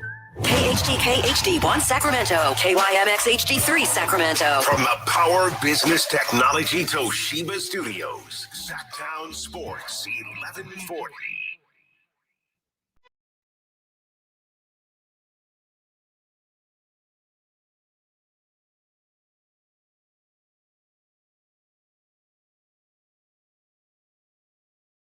Your flagship station for the Bean Team, Sacktown Sports. Well, I don't have 21 questions for De'Aaron Fox. I only have one. Where is it? Where is it that you would like to go, Mr. Fox? Where is it that you would like to go? One more hour here, and this show has just been flipped on its head with the reports. If you are just now joining us, a couple of reports coming out with Shams, first and foremost, saying that the Kings are expected to open up talks to potentially deal All-Star De'Aaron Fox ahead of February 6th trade deadline. There will be plenty of suitors, but it's believed that Fox has a target destination in mind ahead of 2026 free agency. Sam Amick hopped in, can confirm that the Kings appear open to listening to De'Aaron Fox offers heading into the February 6th deadline. League sources says Fox, who has continued to signal a lack of interest in extending, has a destination in mind. More to come. You know, I'm trying to figure out, do we really trust that a good deal? There's not a lot of time for this. So I'm worried that this deal is just going to kind of be a hack job of a deal, right? Are they just trying to maybe play on other teams being desperate and thinking they're going to get a good deal on De'Aaron, and it ends up being a good deal for the Kings, like a Houston Rockets that are rolling a bit and say, hey, he's the missing piece. Like we talk about, look, the Mavericks, they made a move and they went to the finals. They didn't win it, but those were not main pieces, right? They didn't move for Kyrie Irving at the trade deadline. It was guys that could help the team like PJ Washington and add to what they had. The Lakers, when they did that deal and went to the Western Conference Finals, again, they had their 1 and 2. They moved for other pieces to help their 1 and 2. So I don't know when's the last time a move has been made, if you are the Rockets or whoever, as far as making that move, and now you get propelled, but you added somebody who's going to be a number 1 or number 2 on your team. I don't know how often that happens. The 209, I'm just going to shut this down real quick. I would call the Rockets and try to get Amen Thompson, who's been on a hot streak. That's exactly why, right? Reed Shepherd and Steven Adams. Yeah, you could get them 209, but I will tell you this much. Out of all the untouchables, and I know Rockets and Rockets fans have about 12 untouchables on that team between Jabari Smith Jr., Amen Thompson, and Tari Eason, the move probably is to say, hey, we know you don't want to move off of Amen Thompson, so give us Tari Eason or Jabari Smith Jr. But there is no way on God's green earth they are moving Amen Thompson. I don't see that. I mean, this dude is on another level right now, and he's probably the best out of those 3 quote-unquote untouchables. So there you go. There you go. That's just my thought on it, and I will gladly eat crow if that means that Amen Thompson is coming out here to Sacramento. 916 says, here for the drama and spiciness. Are we not entertained? Much love to Fox, but this experiment is over. This experiment is over. Maybe it is, man. Maybe it is. You know, a lot of people are blaming the front office for putting them in this situation with the draft picks that they've missed on, even as recent, you know, and that's what's interesting. It kind of gives Aaron Rodgers vibes in a way. Not that De'Aaron is anything like Aaron Rodgers, but you drafted the backup. You're refusing to get wide receivers, and it's time for me to leave Green Bay. This is before Aaron Rodgers, you know, is the Aaron Rodgers he is now in the ayahuasca. But it kind of reminds me of that, where it's, hey, man, if you're just going to refuse to give me the help that I want, it's time for me to get up out of here. And a 35-year-old DeMar DeRozan that you kind of had to overpay for, that De'Aaron helped you get, that's great, but that's not enough.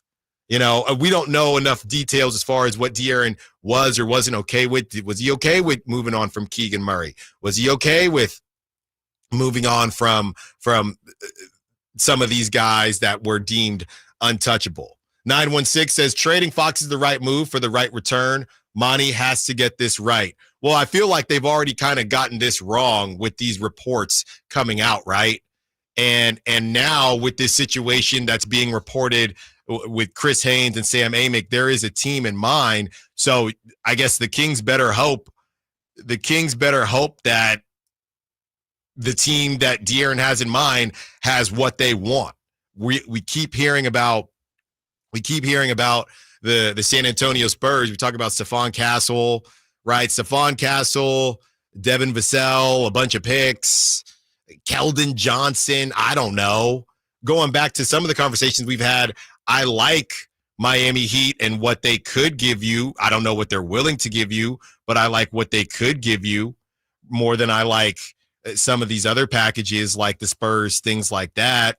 By the way, the Miami Heat right now are the favorites to land De'Aaron Fox. This is per Bovada. We'll start from the worst odds to the best.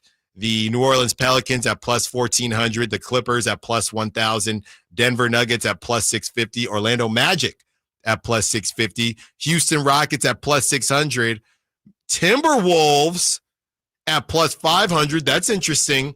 San Antonio Spurs. Watch they get the Timberwolves and watch the Kings get Rob Dillingham, another undersized guard. Come on down, Rob. San Antonio Spurs plus 500.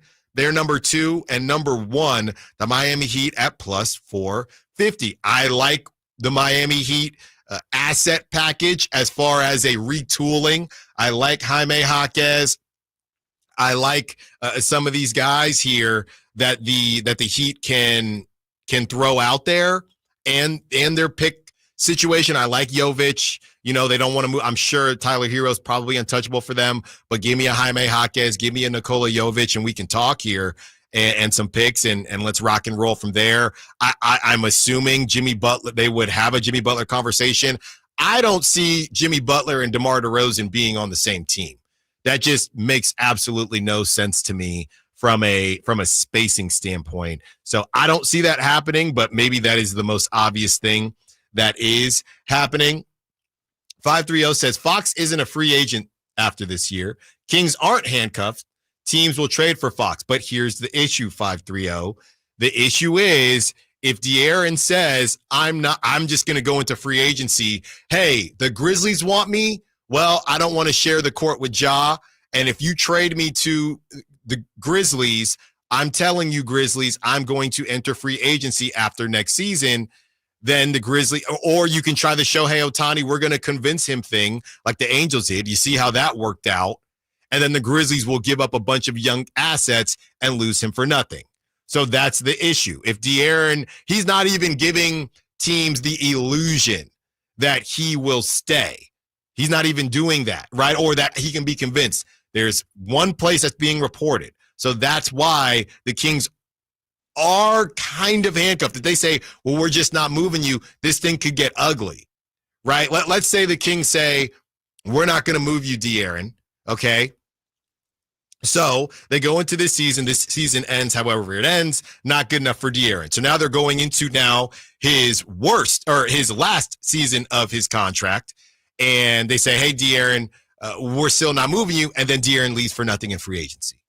So they are kind of handcuffed because De'Aaron is not even saying, oh, you can convince me in a year, right? What's being reported from Shams, from Chris Haynes, from Sam Amick is that he has a place in mind and he will tell that place, very similar to the Pascal Siakam situation, he will tell that place, I will re-sign with you. This is where I want to go. What's interesting there is Pascal Siakam was, I believe that was less time, right? He was literally about to expire. So that was a little bit less time. What if they trade for De'Aaron, they get what they get? I don't know that what is this, a handshake deal? What if De'Aaron goes to the Spurs and it just doesn't work, right? And then De'Aaron says, hey, I know I said I'd re-sign, but I actually want to test out free agency. I'm not really sure how those handshake deals work, or if De'Aaron would get traded now and then sign the extension in the off season. So he's got a new contract before he even plays a game, I'm assuming. That's how this thing would go. But yeah, right now, Miami Heat have the best odds. They have the best odds, but I don't know how much control, or should I say, I don't know how much leverage the Kings have if De'Aaron is telling people that he doesn't, that he doesn't want to go just anywhere. 209, what if they get Laurie in a trade and started Monk, DeMar Keegan, Laurie, and Sabonis? Yeah, 209. I guess my question for you is, what do the Jazz want with De'Aaron Fox, and why would De'Aaron re-sign with the Jazz? Why would he do that? Why would the Jazz want De'Aaron? That doesn't fit their timeline. If anything, they would want to keep Laurie. Maybe is the world that we're getting to the Jazz, who have a bunch of future picks, and you're trying to accelerate this process. I think you're not moving off of Laurie. I think you're getting, hang with me now, just because you want to have a Jazz conversation, you're getting a Colin Sexton, you're getting a John Collins and a Walker Kessler, and you're rocking and rolling from there. The only way the Jazz do a deal is to pair De'Aaron with Laurie. And again, why, if the Kings ain't good enough for De'Aaron, why in the world would he want to go to Utah? So you could come up with something here, but De'Aaron again is doing I need to sign off thing. I'm not going to sign an extension. So De'Aaron, let's say they do the deal and the Jazz are going to say, well, if De'Aaron's not going to sign an extension, we're not going to give you the farm. And then we get him in the 2025-2026 season, and he just leaves us. That's the issue right now. It's got to be somewhere where De'Aaron will say, I'll go there and I'll sign the extension, so he's not going in to that last season. Basically, think a version of the Pascal Siakam situation. On the other side, we are going to give away these All Elite Wrestling tickets because we got to do it. We're opening up the phone lines. Kyle, there's a lot going on behind the scenes, so I see some of your calls coming in. Keep them coming, and we will get to them before we hand you over to the Drive guys at 2 p.m. Allen Stiles, Sacktown Sports. Wednesday night, Kings and 76ers. Game night with Scott Marsh and the high flyer Henry Turner starts at 3. Tip-off at 4:30. Your exclusive home for the Sacramento Kings is Sacktown Sports 1140. Coach Doug Christie here for your truck headquarters, reminding you that every deal at Folsom Lake Ford is a slam dunk. Shop all your favorite models on sale now, including America's best-selling truck for over 47 years, Ford F-Series, plus a huge selection of Broncos, Bronco Sports, and all of Ford's award-winning SUVs at FolsomLakeFord.com. Listen, I know a great play when I see one. And if you want to save on a new Ford, you got to drive the lane straight to Folsom Lake Ford in the Folsom Auto Mall. Right now, buy any new Ford with zero down on approval of credit. Save big with low interest financing. And Folsom Lake Ford always pays top dollar for your trade. So hurry to Folsom Lake Ford, a 6-time Triple Crown winner for sales and service excellence. That's why they're my trusted dealer, and they should be yours too. Tell them Coach Doug Christie sent you, or shop them online at FolsomLakeFord.com.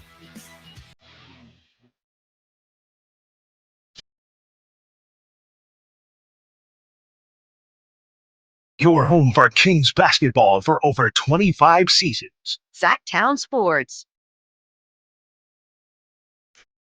Win a pair of tickets to All Elite Wrestling at Sacramento Memorial Auditorium on March 5th. All Elite Wrestling brings you an action-packed night of professional wrestling as AEW Dynamite invades the Sacramento Memorial Auditorium on March 5th. We're looking for lucky caller number. You know what we're going to do. Caller number 5.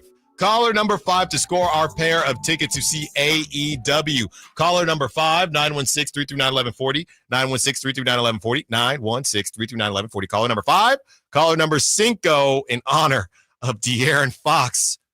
You know, I'm seeing a lot of people tag me and stuff on social media and obviously in the SAC chat.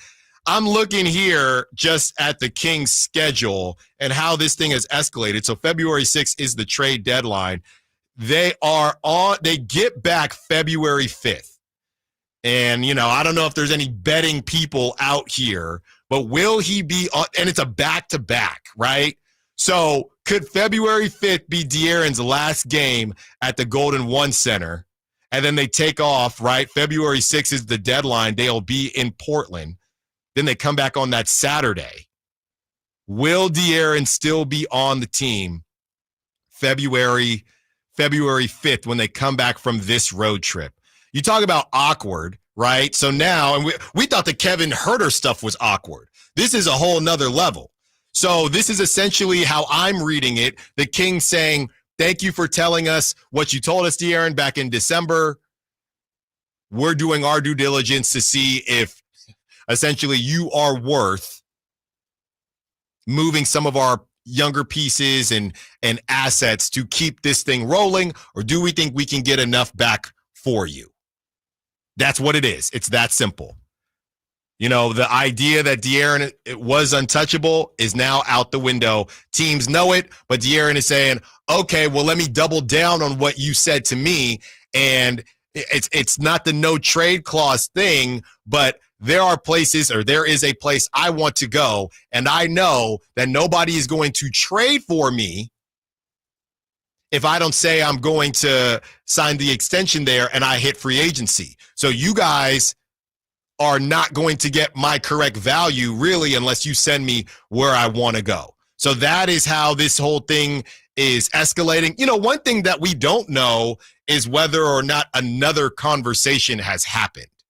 Right. And we've heard some reports about a conversation, the Kings to Wes Wilcox, but that's not necessarily De'Aaron saying, hey, just checking in. How's everything going?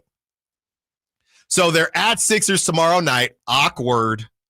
They're at the Thunder February 1st. They're at the Timberwolves February 3rd.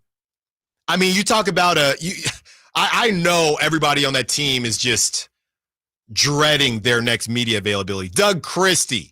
Come on down. Welcome to the show, kid. You're going to be an interim coach. De'Aaron Fox is essentially going to say he wants to go. It's going to leak that we're also looking to move De'Aaron Fox. We're okay with seeing how that goes, and you got to find a way to continue winning basketball games in case we don't move De'Aaron, and we got to stay out of that play in this Western Conference. He'll be prepared for anything moving forward, though. I'll tell you that much. Doug Christie will be. So Sixers tomorrow.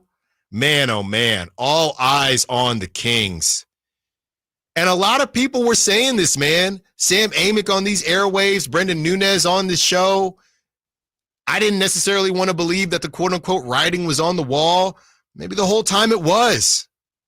The whole time it was. And for De'Aaron to get hurt, he's playing through injury. I am not going to put any of this on the fans, but De'Aaron responded to me. We know he's on social media. Some fans saying, what's going on with De'Aaron? They win the game without him against the Celtics. Malik Monk just balling out of control. They beat the brakes off the Warriors without De'Aaron.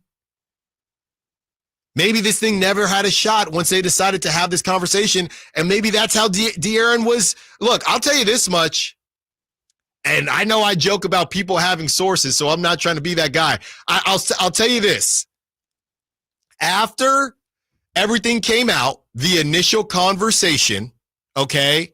The initial conversation happened with De'Aaron, with Rich Paul, Wes Wilcox, and Monty McNair. I talked to someone who is very close to the situation. The Kings had a game, and he told me, I believe this is De'Aaron letting down the Kings easy. He thought at that moment this thing was cooked. Like I said, I'm not going to say who it was, but this guy, you probably follow him on social media. He's big boy, okay, in the space. And he told me at that time, this is De'Aaron letting the Kings down easy. That's what he told me. So maybe on the outside, it looked like there was still a chance at this thing, and internally, the Kings felt like it wasn't, and they weren't willing to do what would have been necessary to keep him. I guess that might be true, and obviously I'm not saying the story isn't true, just the decision to then pivot to, we're not only going to try and trade him, but we're going to make his trade interest public. And maybe they didn't want it to go public, right? We're going to make that trade interest public. We're going to not have a deal in place, but, oh, by the way, we can't just trade him to anyone unless a team wants to pay more than a team who he's committing to the extension. If someone who wants him for 2 playoff runs is going to pay more than the Spurs are going to pay for 5 years of De'Aaron Fox, maybe we have another bidder, but it's essentially 2 teams that you're trying to trade him to. I just don't understand why this is the direction they've taken, even if De'Aaron was kind of quietly letting him on to, hey, I don't think I kind of want to be around for this beyond this year. So, more information coming out. And I got to give a shout out to my guy, Jacob Ander. Jacob is tagging me in this stuff that is coming out because there are so many names now a part of this. So shout out Jacob Ander, who keeps tagging me on this stuff. I'm not going to act like I'm just finding this stuff. Shout out to Jacob, friend of the show. Houston Rockets, as we do process of elimination, Houston Rockets would like to see how far their current core can go before considering a De'Aaron Fox trade. So that tells me, that's from Mark Stein, by the way. Mark Stein. So that tells me that the Rockets are out as far as the deadline is, which is kind of interesting because they're acting like nobody else is involved unless the Houston Rockets are the team that De'Aaron wants to go to, so they know they can afford to wait. Because, okay, you lose in the first round and he goes to the Spurs, that tells me that the Rockets, either the Rockets know that De'Aaron wants them and they can afford to wait, or they're okay with not getting the De'Aaron. Those are the only 2 options. Maybe I'm missing something. But those are the only 2 options that I'm hearing if they're, quote-unquote, willing. They want to see how far the core is going to go. There's no promise that De'Aaron's going to be available at the end of this season unless they're the team.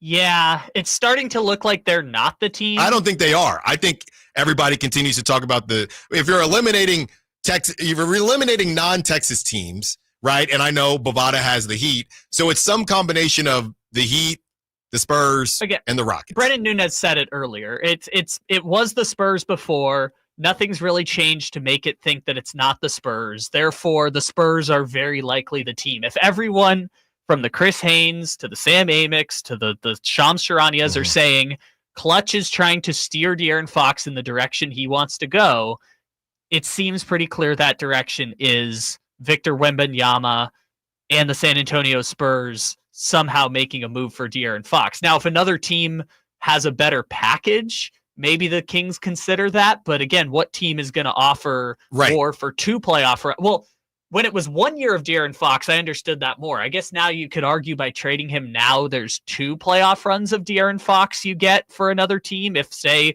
the Miamis or the Orlandos. But De'Aaron's saying he won't resign, though. Yeah, and if you're the team, you're just saying, bleep it, caution into the wind. Let's try it and see what happens. Kind of like the rental. It's a rental. The Raptors Kawhi Leonard thing. Like, we're going to take 2 playoff runs, see what we can do. Or when Paul George went to Oklahoma City, remember he was trying to push his way to Los Angeles. Oklahoma City said, we're going to get him in the door, try and show him what we're about. And ultimately, Paul did end up re-signing. But I don't think a team doing that strategy will be able to offer more than the Spurs if the Spurs want De'Aaron Fox. 916-339-1140, 30 more minutes with you if you want to be a part of the conversation. Bobby Marks is speaking to the logistics of this De'Aaron Fox thing. We will give you that breakdown on the other side. Allen Stiles, Sacktown Sports. Domantas Sabonis plays here. He finds Sabonis, put the frosting on the cake, put the cherry on the sundae. Sabonis with a 2-hand flush, makes it 114-106. Sacktown Sports is your proud home of the Sacramento Kings. With Progressive's Name Your Price tool, you get coverage options based on how much you want to pay for car insurance. And then you decide how to spend the rest of your money because you're in charge. Today, you're going to pay down your credit card bill. But you decide when you'll pay it. Before the due date, so those interest charges don't get you. But you decide if you pay it in full. But you definitely should, because again, interest charges. With Progressive's Name Your Price tool, we'll help you find coverage at a fair price. And then you're in charge. Progressive Casualty Insurance Company and affiliates. Not available in all states. Price and coverage match limited by state law. Whoa, it's you, the Capital One Bank guy. That's what they call me. Mind if I get a selfie? Yeah, sure thing. Say no fees or minimums on your Capital One checking account. Wow, that's a keeper.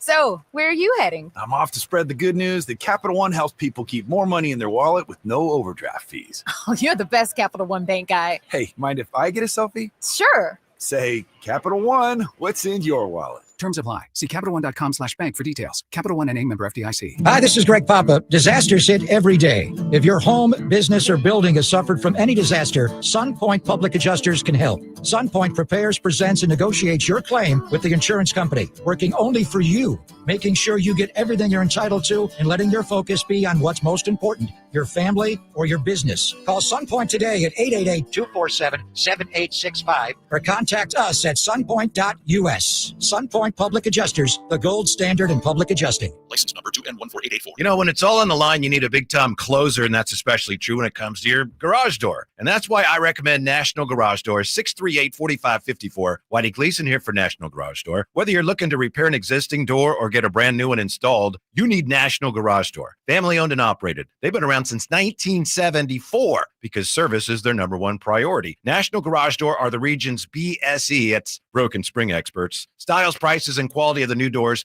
will amaze you. Our garage door was starting to sound kind of, and that's not good. So Kevin from National Garage Door came out. He said patching up the old one was an option, but we're getting a new garage door. We're pretty happy about that. National Garage Door sells quality Rainer branded garage doors. They offer sales, service, and installation on all residential and commercial doors and operators. If you have garage door needs, old ones coming apart, or you're looking to improve your curb appeal, let National Garage Door come through for you in the clutch and be your closer. 638-4554, National Garage Door. Fall head over boots in love with music this Valentine's Day. Get ready for Sacramento's premier country music festival, Country in the Park, returning May 16th and 17th at Cal Expo with Bailey Zimmerman,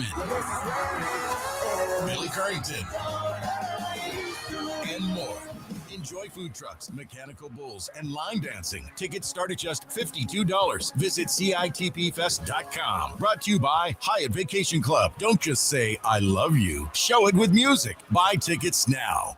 What sets Ashton & Price apart from other injury law firms? I'll tell you. From beginning to end, all important legal decisions are made directly between our clients and their experienced local attorney. A gate agent flying the plane, the receptionist performing surgery, not a chance. There's simply no substitute for the unique power of the direct attorney-client relationship offered by Ashton & Price. And there's never a fee until we win, and between you and me, we win a lot. Remember, for the best advice, don't think twice. Call Ashton & Price. Hey, it's Carmichael Dave for American Energy Heating and Air with a question. Have you recently had a technician diagnose your HVAC system and you were a bit surprised at how much it cost? Or did something seem off about their quote? Because at American Energy, they take pride in giving you honest, straightforward solutions to get that system up and running. Have their qualified technicians come out and give you a free second opinion. It's free. You got nothing to lose but some dollars off of that original quote. They're making the uncomfortable comfortable. They've been doing it since 1981, serving the greater Sacramento area. A+ with the Better Business Bureau. That's why they keep having customers coming back for more and more and more. You can call them and set that appointment at 916-520-9990. That's 916-520-9990 or AmericanEnergyAir.com. Call 916-520-9990 now.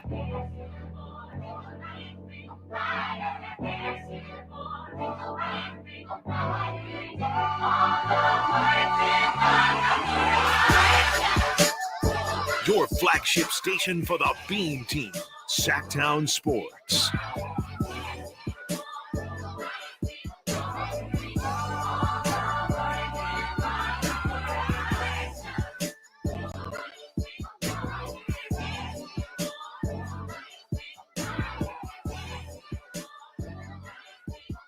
Thirty more minutes with you, Allen Stiles, Sacktown Sports.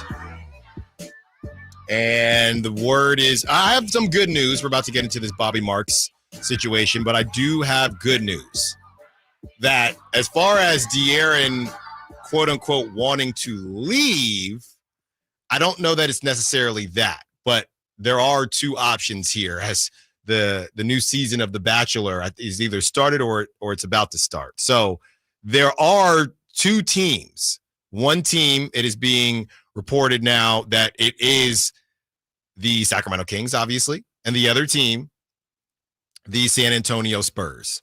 So De'Aaron will either stay with the Kings or move on to the Spurs. So this is still not a situation like Jimmy Butler where, well, Jimmy keeps changing where he wants to go, but this still is not a situation where, hey, just get me out of Sacramento. De'Aaron is still willing, from what it sounds like, De'Aaron is still willing to see what can happen with the Sacramento Kings. But if it doesn't happen, he would like to go to San Antonio and be with the Alien.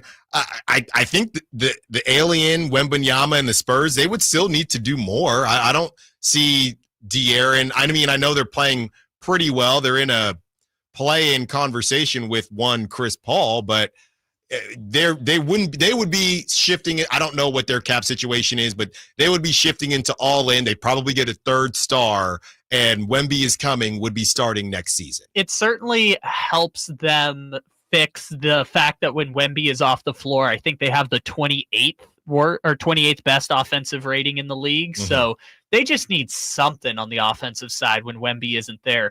And to your point, what it feels like this is kind of turning into is Sacramento Kings kind of trying to pull a fast one in trying to open up trade conversation before the deadline, and Rich Paul and his representation coming back and saying, no. Right.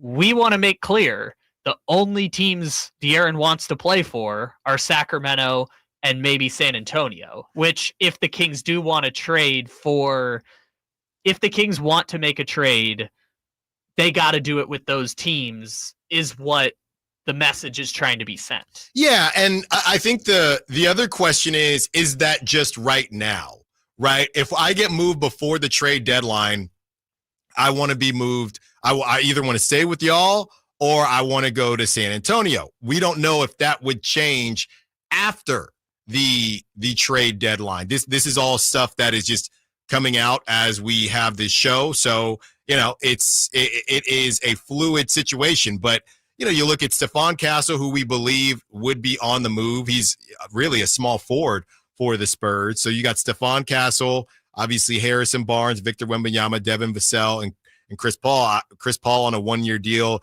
Got Jeremy Sohan. You got Julian Champagnie, Keldon Johnson, Trey Jones. So this would start the process, which I do find, and I know De'Aaron is from Texas, like really Houston more so than San Antonio, which I do find funny. I know how generational Victor Wembanyama is, but this just starts the process. Like I said, for the Spurs, you get De'Aaron Fox tomorrow. I don't even know if, depending on what you give up, I don't know that that's a playoff team. You have a lot more work to do, the Spurs do. No, but this is a move that the Spurs are making, obviously, with the intention of building this core out for many years, right? They're in the process of building around Wemby. And what better way to do that than a in their prime all-star versus all these players who are contributing. You look at Vassell, you look at Stephon Castle as a rookie, you look at Sohan, all contributing, but just not on the timeline of Wemby. And I know they've all been drafted recently, but Wemby is on such an accelerated timeline because he's going to be an MVP finalist at age 20 years old. So they have to get players older than Wemby, but players who are in their prime in order to build a contender for next year and the next 3 years. As far as the Bobby Marks contract situation, this is what he had to say. Fox is under contract for 2 seasons, $34.8 million and $37.1 million. He is eligible this summer to sign a 4-year, $229 million extension. He can sign the same extension 6 months after he was traded. There's a $77 million difference if Fox played out the 2025-2026 season and signed with a team that has cap space. His bird rights at 5,296, his non-bird rights at 4,219. So this is essentially what De'Aaron Fox was telling us, right? The idea that $77 million difference that De'Aaron Fox is, that's what he was speaking on the Draymond Green podcast, essentially saying that I will give up $77 million to play on a contender. And that's his prerogative, right? We thought, okay, well, if he gets all NBA money, now we're talking about more than $77 million, but I don't know that he's getting all NBA with his hand and this whole situation. So now this was always going to be the danger zone. How many times can I say danger zone this week? It's only Tuesday. This was always going to be the danger zone if De'Aaron Fox was not going to be really in the conversation. And it's not cooked, right? We talked to Whitey about this, last week, 2 weeks ago? All NBA is not cooked, but with the injury and with just how things have looked, it doesn't seem like it's definitely not trending in the right direction. How about that? And it's only $77 million guaranteed at signing, right? Because if the difference is a 4-year contract and a 5-year contract, well, he could sign a 4th max extension if he earns a 4th max extension and he's getting that money back on the back end. But at the same time, the super max was going to be the deal breaker because that's adding another $100 million versus the $77 million difference. And even that 77 isn't quite as great as it sounds on the surface. So, the De'Aaron Fox conversation, man, it has been one of those things. And, it reminds me, I'm not comparing him to this person, but I feel like the most toxic conversations, if you will, happen with guys that you're just not really sure what to do with. I'm thinking about the Niners and how much time we spent going back and forth about Jimmy Garoppolo. Not sure what to do with him. Dude went to a Super Bowl, but you're not really sure how much he's getting carried. Now we're kind of doing the same thing with Brock Purdy, right? Brock Purdy is a really good quarterback. Not really sure how much of that is the Niners team versus Brock Purdy. Guys that you don't know where they fit. To take it to the Raiders, years and years of infighting about Derek Carr and how good Derek Carr was or wasn't. Now, I think De'Aaron is not in the same conversation as Jimmy Garoppolo, don't get me wrong, but a guy where you can look at one side and say he hasn't been given enough to work with. You can look at the other side and say there have been dudes that have been giving less and they still have more to show for it. When you look at some of the other all NBA players in the league. So that's really this is the picture perfect scenario for a perfect storm as it pertains to just the narratives and the discourse when it comes to De'Aaron Fox, because he's right on that cusp of he's really good. He's probably a star,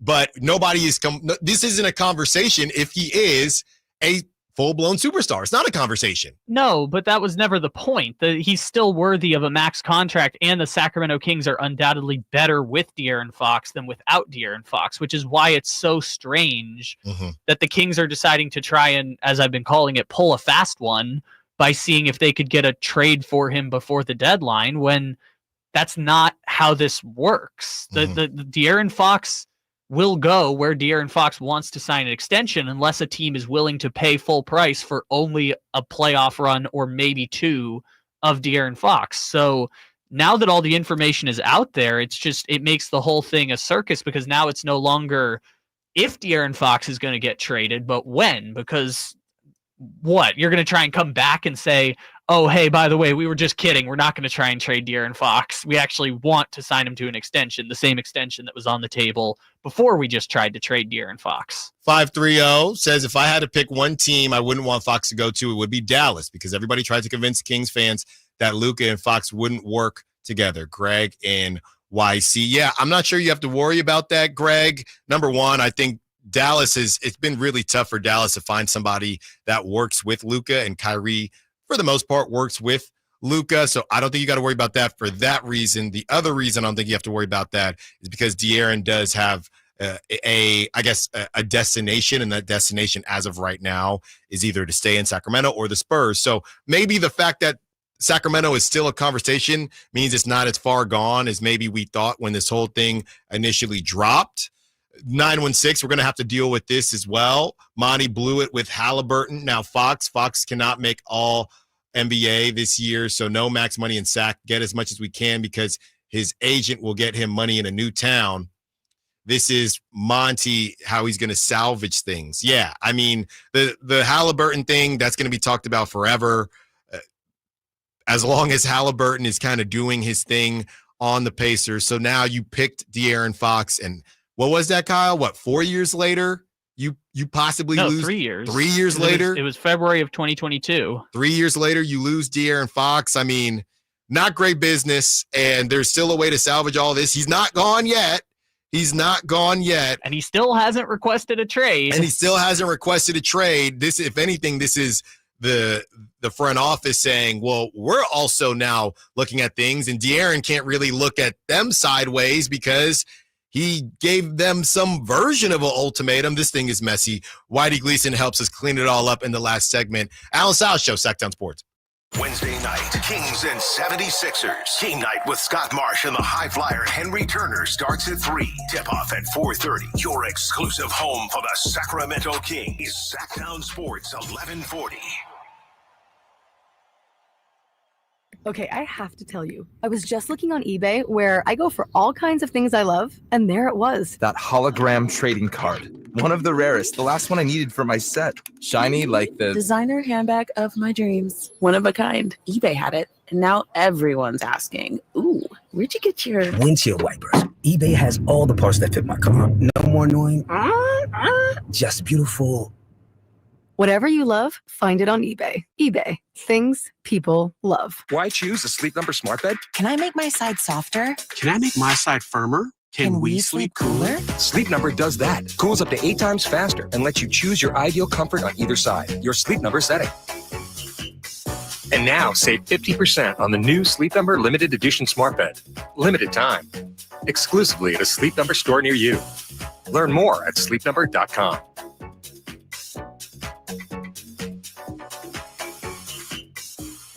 Celebrate the new year in style with a new Honda from Stockton Honda. Whether you're shopping new or pre-owned, Stockton Honda has the selection and savings. With over 500 new Hondas in stock and ready to go, now is the time to save on your favorite Honda in person or online. CR-V, HR-V, Pilot, Accord, Civic, and Ridgeline. It's a new year with endless possibilities. Get the deals that make it easy to say yes at Stockton Honda. Anytime, anywhere, it's all here.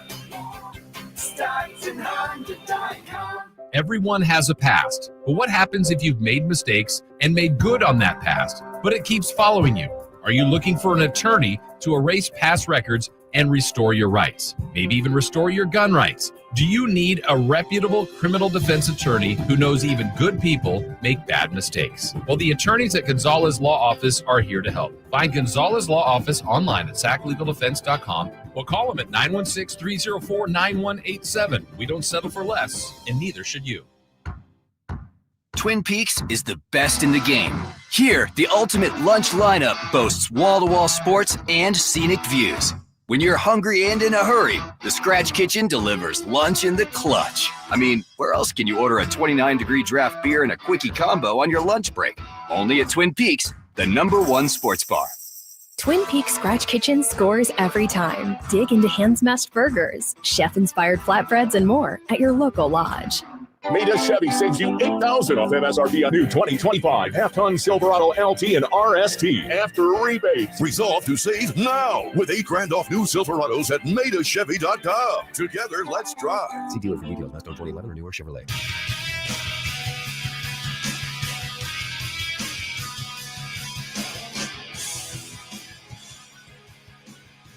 Your home for Kings basketball for over 25 seasons. Sacktown Sports.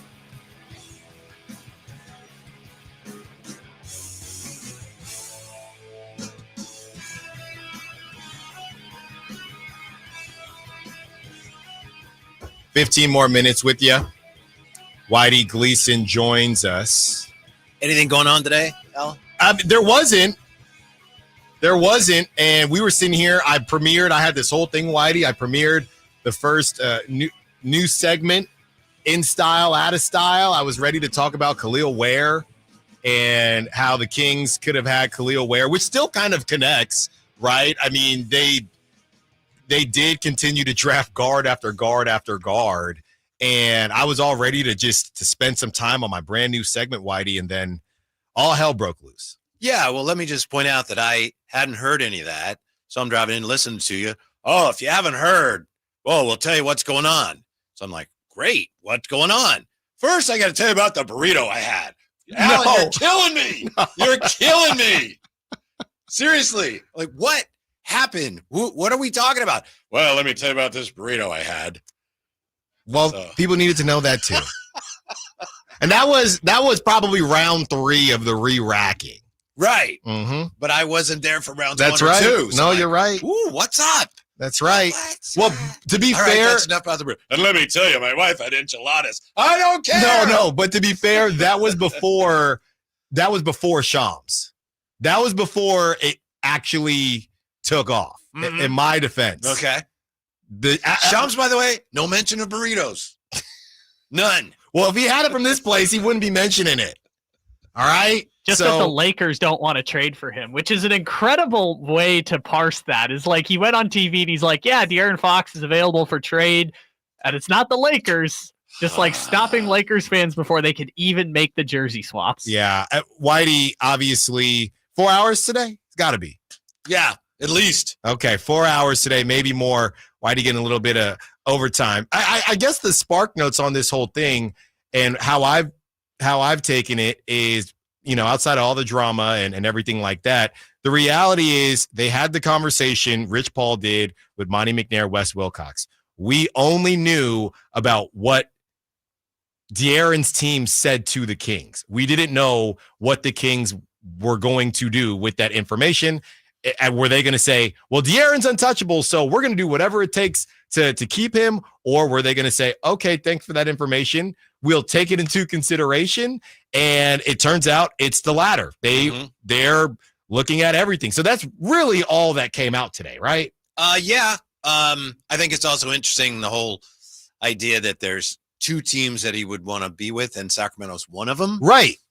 Right. Because the first blush, like, he wants out of here, get rid of him. Yeah. Well, that's not necessarily what it says. And I'm not saying, oh, De'Aaron, we love you too. I'm just saying, just take emotion out of it, which is really important. Mm-hmm. So he wants to be somewhere else, or he wants to be here. Mm-hmm. So there's a lot of push and pull under the surface going on here too, between the 2 parties involved. Right. And as this thing continued to evolve on our show, it turned into, at first it was, oh, De'Aaron wants out. And then, oh no, here are the 2 teams that he wants to stay with. And one of them is the Sacramento Kings. And the idea of it being too far gone. I mean, we had conversations about Kevin Huerter and the whole thing being too far gone just with his situation and, getting a DMP last night and whether or not it was too far gone with De'Aaron. When everything first broke, I thought, yes, it feels like it's too far gone. Then as it got revealed, it feels like we didn't go in a circle. It's the equivalent of a filler episode, but you got some good information, right? It wasn't a groundbreaking episode. Mm-hmm. You got some good info, but it was still kind of a filler episode. I don't know about that. I will see in the next few days, potentially. I just was kind of assuming that the Kings were going to deal with this in the summer. Yeah, it's hanging over their heads, but for now, short term, all right, we want to win. And that increases our chances of keeping you, and you want to win, and that increases your chances of getting a max deal. So let's just focus on the task at hand now. And they aren't necessarily going to do that. So to me, that's a little bit of a surprise. Which was the direction that they appeared to be going when Doug Christie and the team were on the winning streak. It feels like this has only changed in the last 2 days, which is crazy because you only have 10 days to make a trade. Yeah.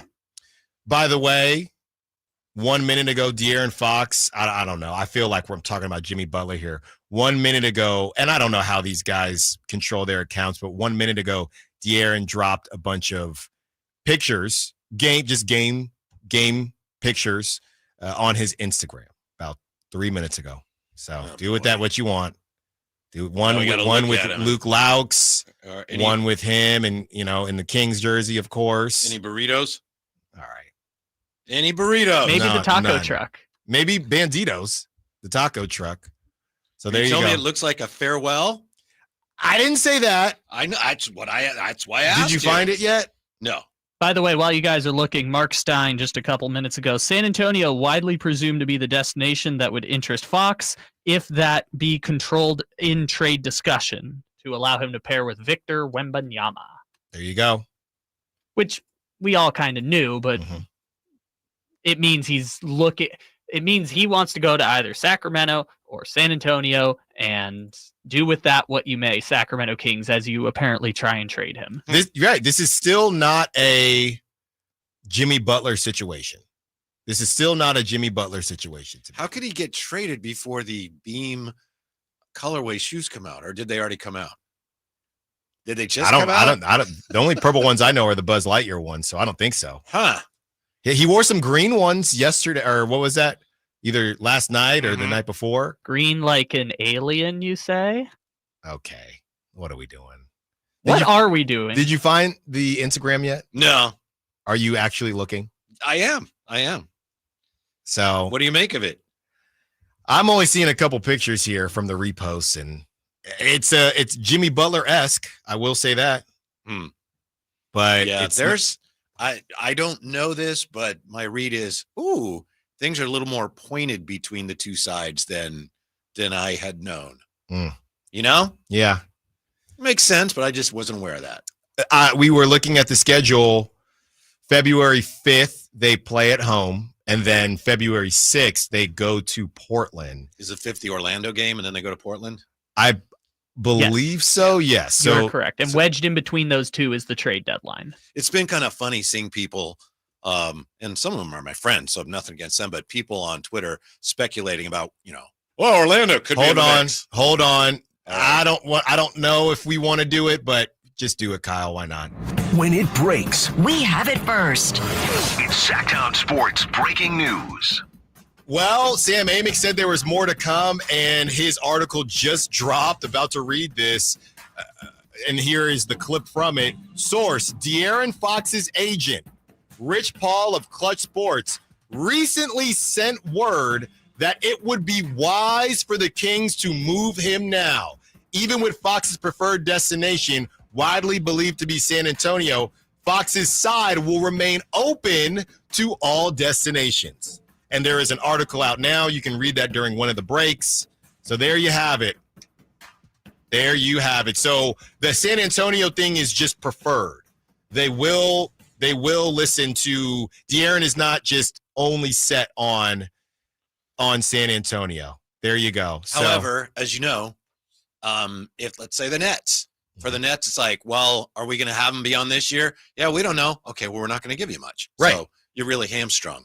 dealing with other teams potentially. Right. But unless then the team has to go to Rich Paul. Well, what about us? What do you consider signing with us? And that gets pretty convoluted. Right. But the idea was Sam is saying the door is at least open. Sure. For other teams. Yeah. About 10 minutes ago, the belief was it wasn't open on other teams.